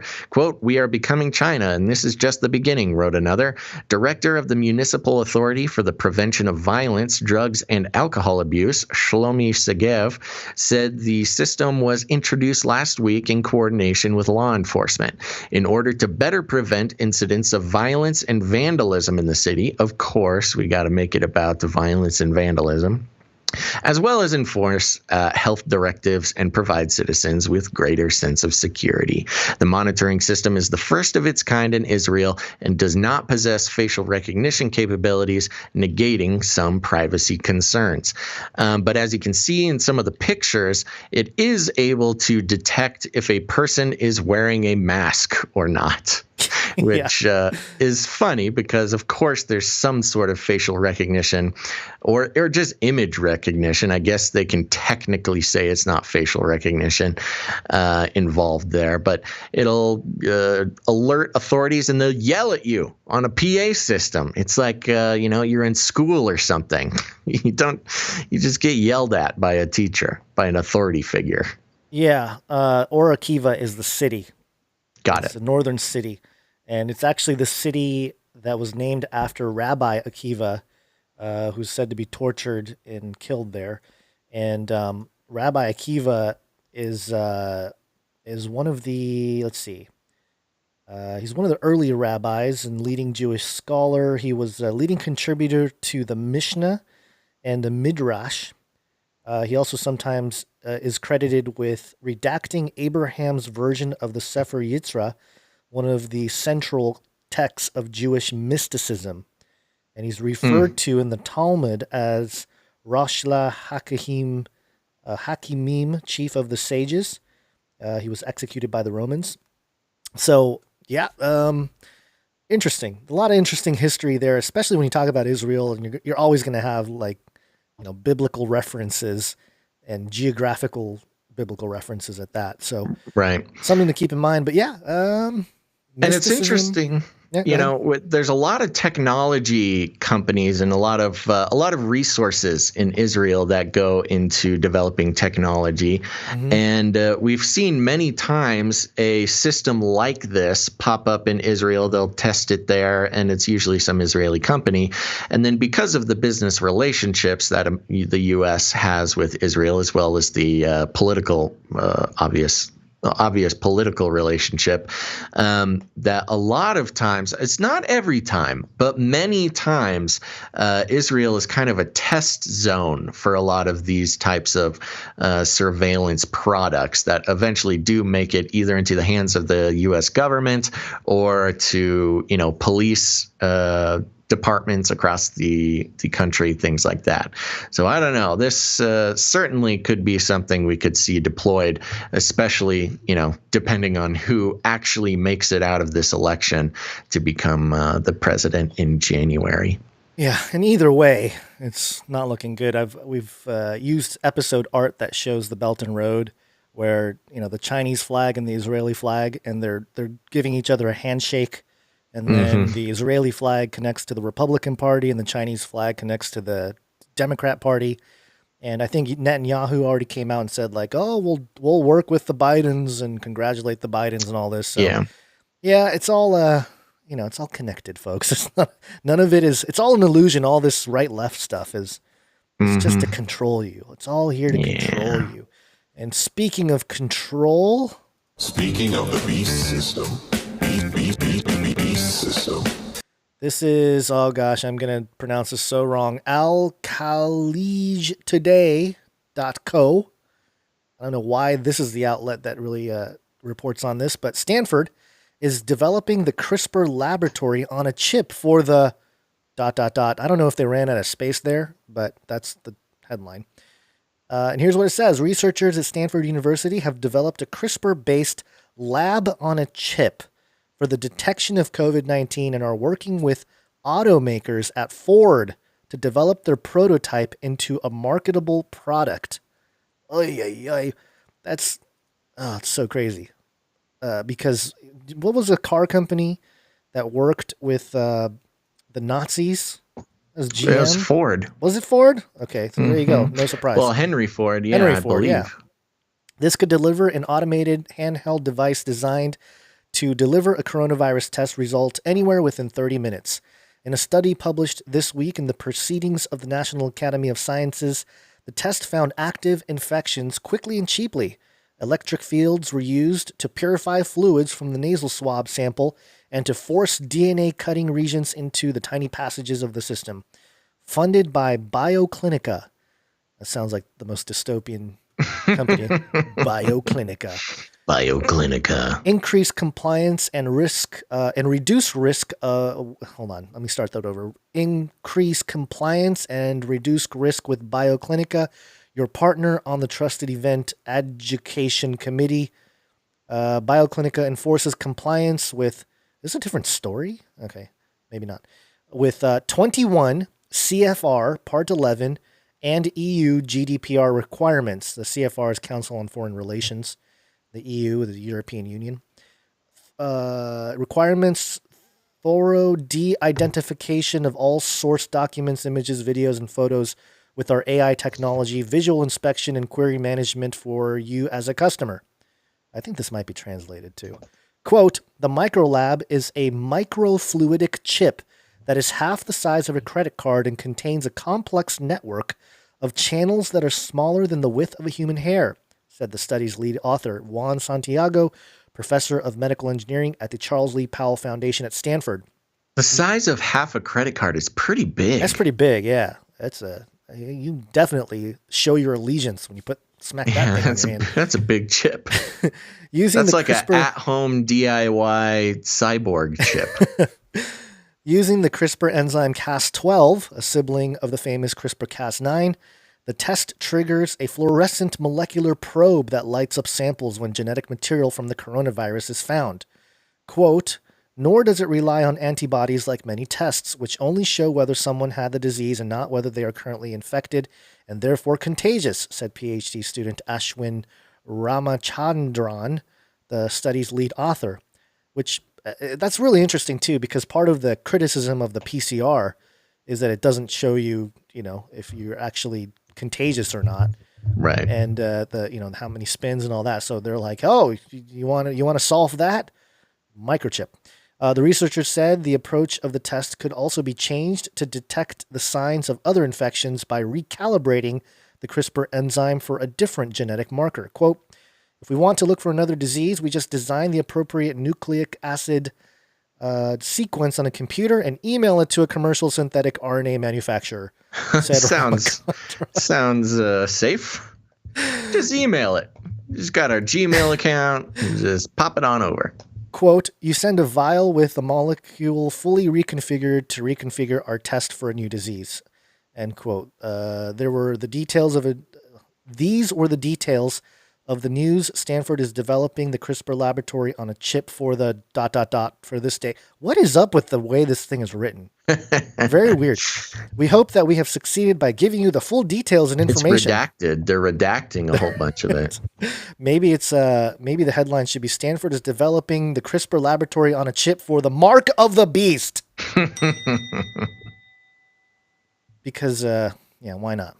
But there you go. Sure. That's the story. A microchip lab on a chip using CRISPR. that's the crazy thing about it, which is, you know, to get an implant to detect one disease. I mean, I guess they're saying they can, you know, detect all sorts of stuff eventually, but yeah, just email it over. But yeah, it's crazy, you know, and especially with COVID, which, you know, there's a lot of differing opinions on. But even the reported numbers by the authorities is just an insanely small, you know, amount of when you consider all the other diseases and the impact that they can have. You know, what are we, under 1% death rate right now? Oh, it's way under that, I think. It's wild that you would get an entire, you know, microchip implanted to find this one little thing that maybe you have, maybe you won't, but at least we'll know who's on the list. Yeah, and it doesn't make me feel comfortable that Ford is helping them, given their history in Nazi Germany. Yeah, well, you know, a lot of people helped out with that. IBM was involved. They created a computing punch card machine to help keep track of populations that needed keeping track of. So IBM ain't innocent. Ford ain't innocent. There's all sorts of companies that were making money. But that's what wars are for. Wars are just for making money, Gons. Make that cash dough money. And also, just real quick, just alluding back to something we were talking about before the break, Pfizer, this is frightwaves.com, Pfizer to bypass U.S. government system for COVID vaccine distribution. So, yeah, Pfizer is trying to go around the U.S. government to distribute their vaccine. And the question is whether they have the required ultra-cold storage necessary to deliver it. So, there you go. Yeah. I was right. Ultra cold. They are trying to bypass the U.S. government because, you know, science is truth. It's easier that way. Yeah.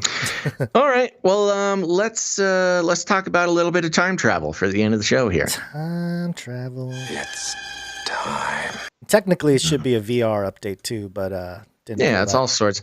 And this is actually an interesting concept. It combines a lot of things, but we'll get into it after we read a little bit here. This is from daysinfo.com. Google virtual time travel map that could take us 200 years back is a reality now. If you are someone who thinks time travel is just a fantasy, maybe it's time for you to rethink about it. A software engineer at Google has come up with an incredible tool that mimics traveling back in time pretty closely. Raimundus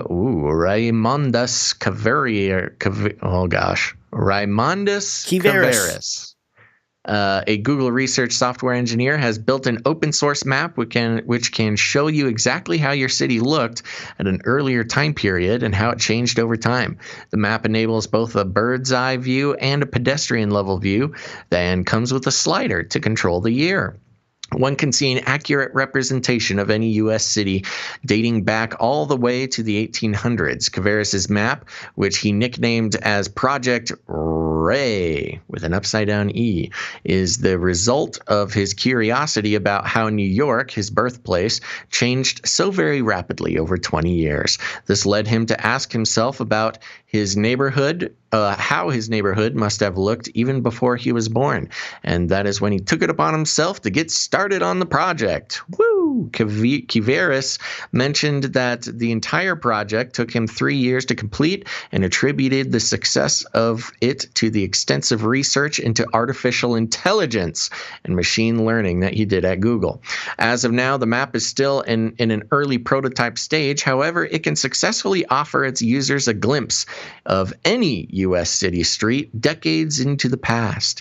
Now, to source information about the precise structures of buildings, their sizes, height, roof shape, etc. during different time periods, Kvaris made use of historical fire insurance maps. From there on, he used them to create simple 3D models of the buildings and added it to his project. It is the Google software engineer's wish for the open source map to do more than show model buildings. He and his team created the project to help individuals such as librarians and map enthusiasts contribute their own historical findings so that more details can be added to it. And then it kind of goes into what he hopes to do in the future with making it better. But this is an interesting concept, this time travel using VR. First of all, you can see his little GIF there that he has that shows it, taking from different data sources. He can place new buildings, old buildings, lack of buildings in the rightful place, depending on the year that you're looking at. Which is, pretty cool. Not very thrilling in its current state, but pretty cool that he was able to conglomerate all that data. But, it goes to this conversation that's really interesting when it comes to time travel. And just for a moment, we'll kind of shift our perspective on time travel. Of course, traditionally, one would get into a time travel machine or go through a portal and end up at a different time on this time-space continuum. But, with all this archiving of the world as it is now, whether it be with the Google Maps, where it takes a picture of everything and creates a 3D image of everything as the car drives down the street, or, CIA-backed project Pokemon Go, where kids are taking pictures of every square inch of, their own homes and weird spots in parks and in forests and stuff. And those photos have been used to compile, maps, 3D maps of the world, as well as people just taking pictures of whatever. There's this interesting concept where we are almost kind of creating the possibility of time travel as we're going about our daily lives. Time travel being in the sense of this VR experience where if you compile all these Google Maps, satellite images, street level images, Pokemon Go images, things like that, you really create a map of the entire world, not inside and outside of doors.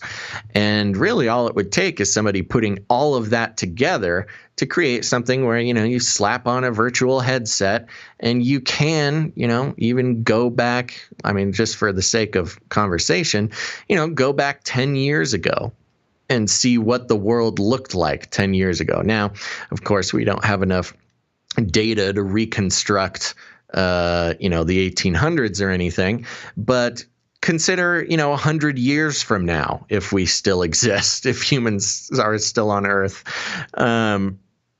for whatever reason, 100 years from now, you can slap on a VR set and actually, access the mapping data from 2020. What did the world look like in 2020? We're currently creating future time travel in a way. Yeah. And one of the things that this reminded me of was the chronovisor. The chronovisor being the absolutely the Vatican alleged device to look into the past or whatever. But even more concerning, this might be okay for documented history, like you said, the 1900s. The longer you go into the 1900s, the more pictures and video and stuff there are of what's going on around town. But there is, again, referencing George Orwell's 1984, who controls the past controls the future, who controls the present controls the past. And so if we're, beyond any kind of visual documentation of the past, this type of virtual experience of time travel and Google being at sort of the heart of authority here in terms of what the past looked like, this becomes, they can basically shape how human history is supposed to look according to Google. And then we're talking about a crazy psyop of. You're right. There's a crazy, gatekeeping operation at that point. Yeah. So holding the truth of the past. Right. And so while this is, in its infancy, it looks very crude. It looks like, just a 3D software, piece of software that has a timeline that buildings pop up in New York. And very crude looking, but as time goes on, I'm sure this is going to get better. And then you can start talking about at least visually visiting past moments in time, and that'll become more and more relevant as time goes on because, like you mentioned, we have more video, we have more audio, we have more visual documentation of creation.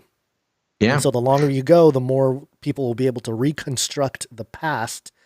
But before then, I don't know, video cameras, it's all going to be how people interpret what happened.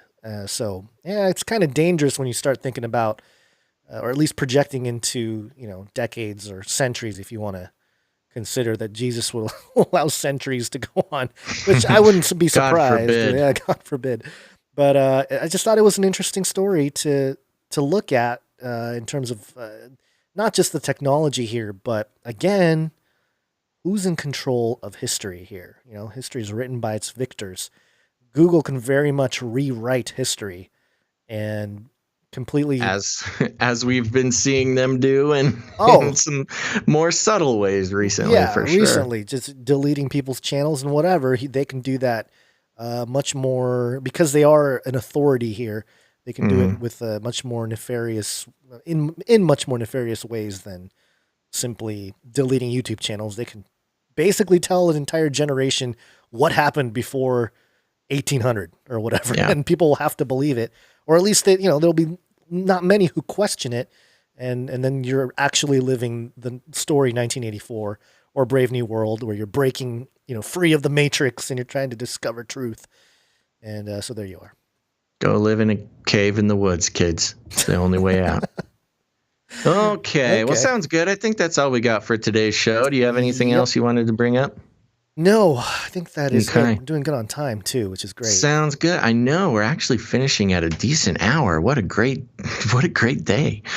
Okay, well, there you go, folks. Thank you again. If you haven't done it yet, make sure to hit that like button wherever you are. And more importantly, have you thanked a producer today? Because they're responsible for the continuing production of this show. So we want to thank all of our producers who came in today, including producer Roman, Grace, David, Lorelei, Michael, Cynthia, Charlie, and Brunilka.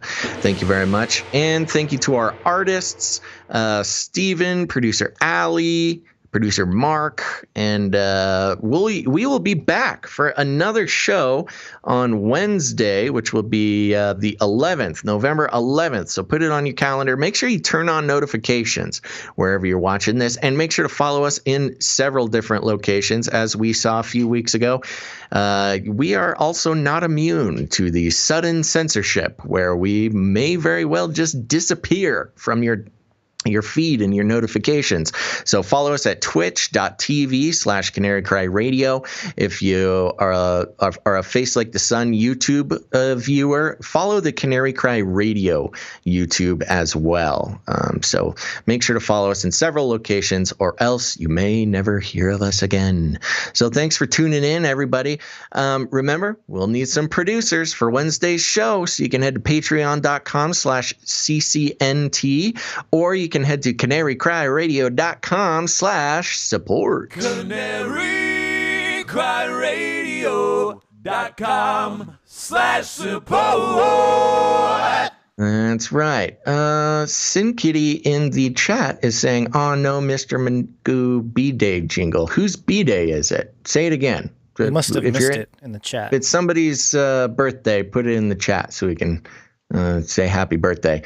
I think it's producer Charlie's birthday, maybe? Who is it? Maybe. Speak up. I think producer Charlie mentioned it in the email. Oh, well, good. So do a birthday weekend. Yeah. So happy birthday. Happy birthday to me. Oh, and it's Sin Kitty, producer Cynthia, I believe, is Sin Kitty in the chat. Ooh, so yes, happy birthday to producer Cynthia and producer Charlie. You guys are the best. Awesome. Happy birthday.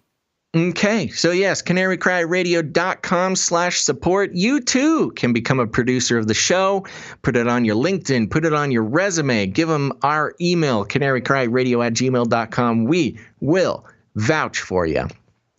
So thank you very much. And remember, the show can only continue with the value for value model. And so if you've been thinking, maybe today is the day I become a producer, do it. Do it. You will not regret it. I'll tell you that much. It's an investment in your own media future. Do you want the big global telecommunications news organizations to decide what information is valuable and what information is not valuable based on money from advertisers? Because that's what's going on now, whether you like it or not. So one way to fight against that and help out your best buddy Basil and Gons is to become a producer and tell the world, rebel against the current system and tell the world that Canary Cry News Talk is worth keeping around. There's other ways to support the show. Send in your art, your jingles, your music, any creative thing that you do. If you create something on theme for Canary Cry News Talk, send it in. You can email it to canarycryradio@gmail.com. And it'll probably make it on the show. So we need more artists and more musicians to get on it. Because remember, after the show, stick around. We'll have the Canary Cry mixtape. Lots of great tunes for you to dance to to get all the wiggles out after the show. It's very important. Other than that, I'm disappointed, Guns. We were talking about it before the show. There have been no new ratings and reviews coming in like 3 weeks, and I don't know what's going on. I don't know. I'm suspicious. Maybe there's some sort of censoring going on or something. I don't want to, cry censorship when it may not be the case. Maybe people just aren't leaving ratings and reviews.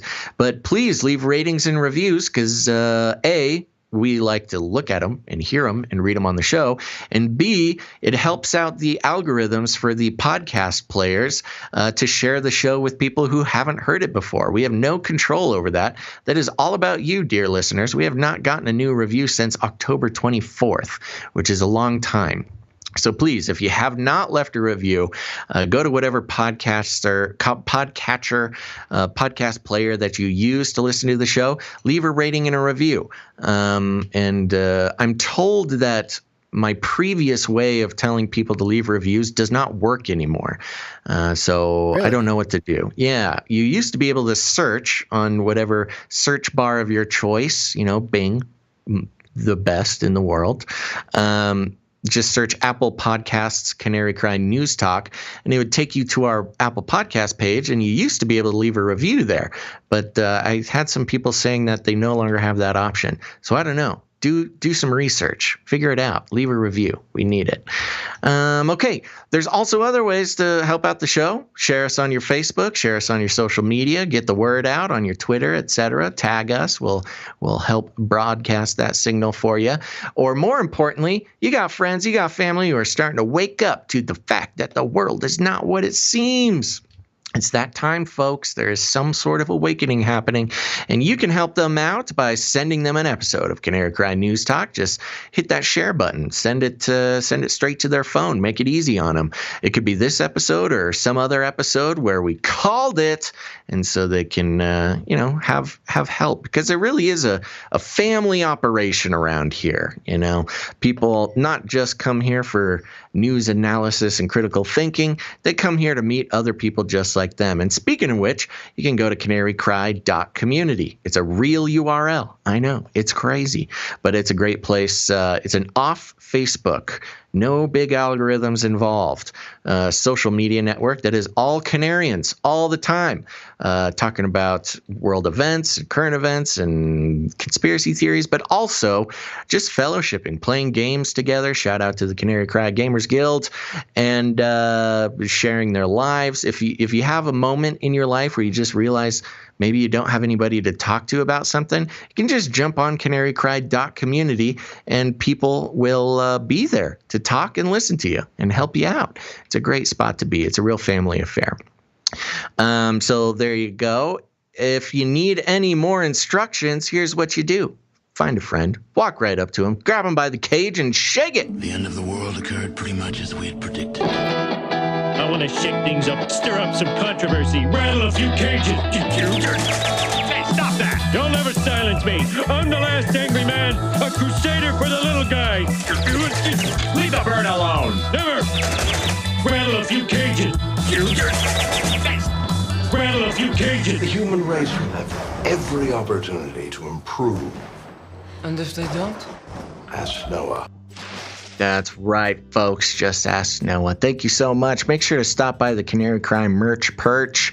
It's a family-run operation. Thank you to producer Dust for doing that. Everything's sold at cost, so it's a great place to go. Gons, any last words? No, I think we're good. Thank you guys for visiting, watching, listening. Appreciate all of you. Woo! Okay, make sure to stick around for the Canary Cry mixtape.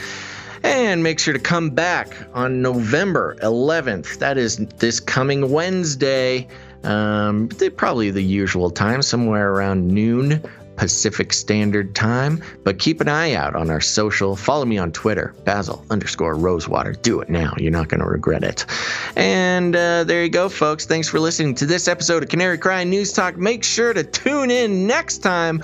But until then, think outside the cage. I tried to tell you. I am not capable of hatred. Science is truth. Son of a bee sting. Burn it all.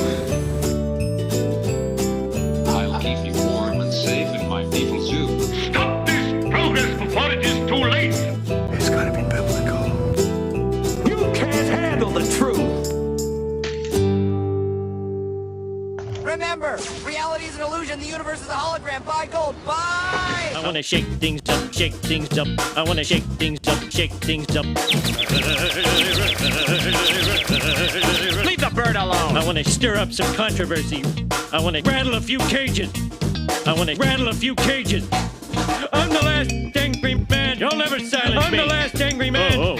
I'm the last angry man. You'll never silence me. I'm the last angry man. A crusader for the little guy. Little guy. Well, we'll see about that. Whatever, Illuminati.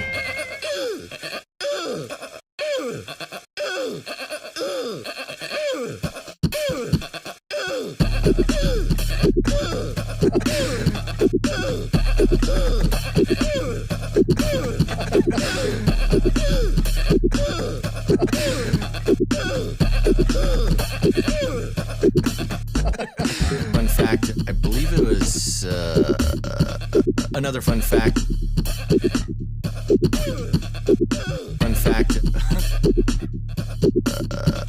Another fun fact. Brings me back to my Screamo days.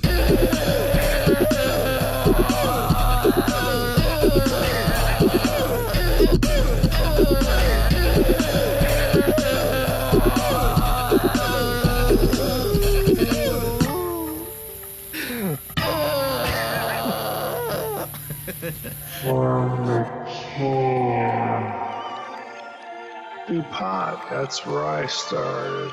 Light up a huge blunt. A joint. Give everybody Magic mushrooms. Smoke. The CIA, I mean, lots of intelligence agencies have tested secretly dosing communities. LSD. Psychoactive pills should be covertly administered.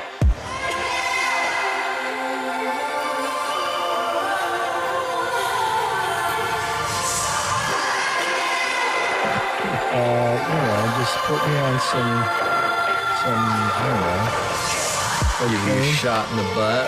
Fluoride, oxytocin. Get a chemical hug. I did dabble, some of that robot crack. I know what it's like. It's a lethal recipe for disaster. You need help. If you're a pharmacist, you need to repent. All right, weird.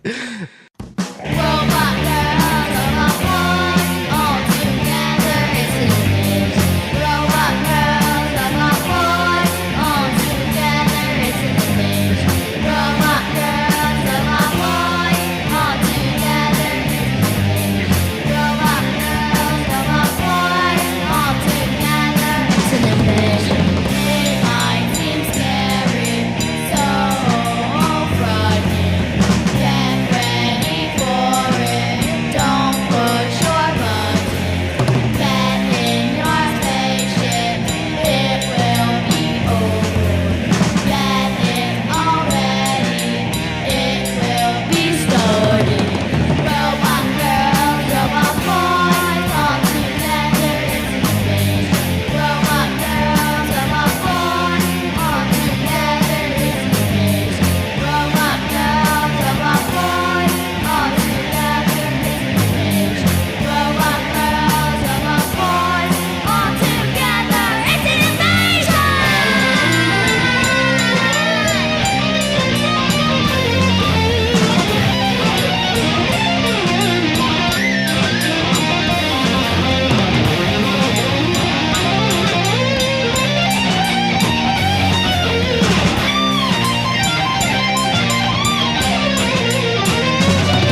something I ain't got all day. Get on my YouTube, debates like the sun.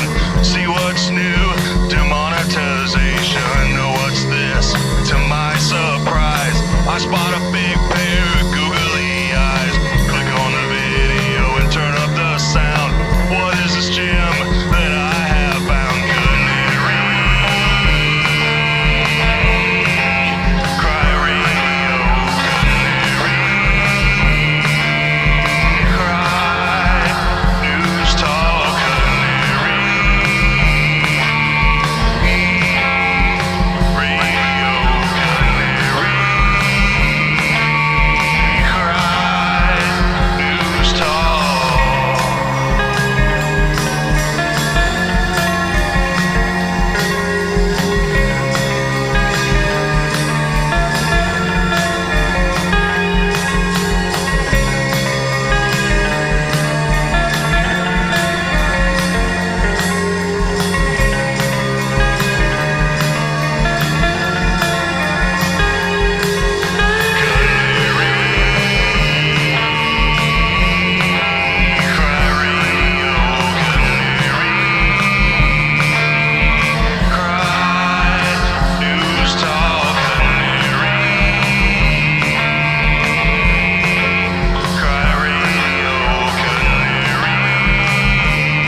In the future, humans will be confined in a people's zoo. People, I'll keep you safe and warm in my people's zoo. I'll keep you safe and warm now in my people's zoo. You, yeah, you in my people's zoo. I'll keep the cameras on.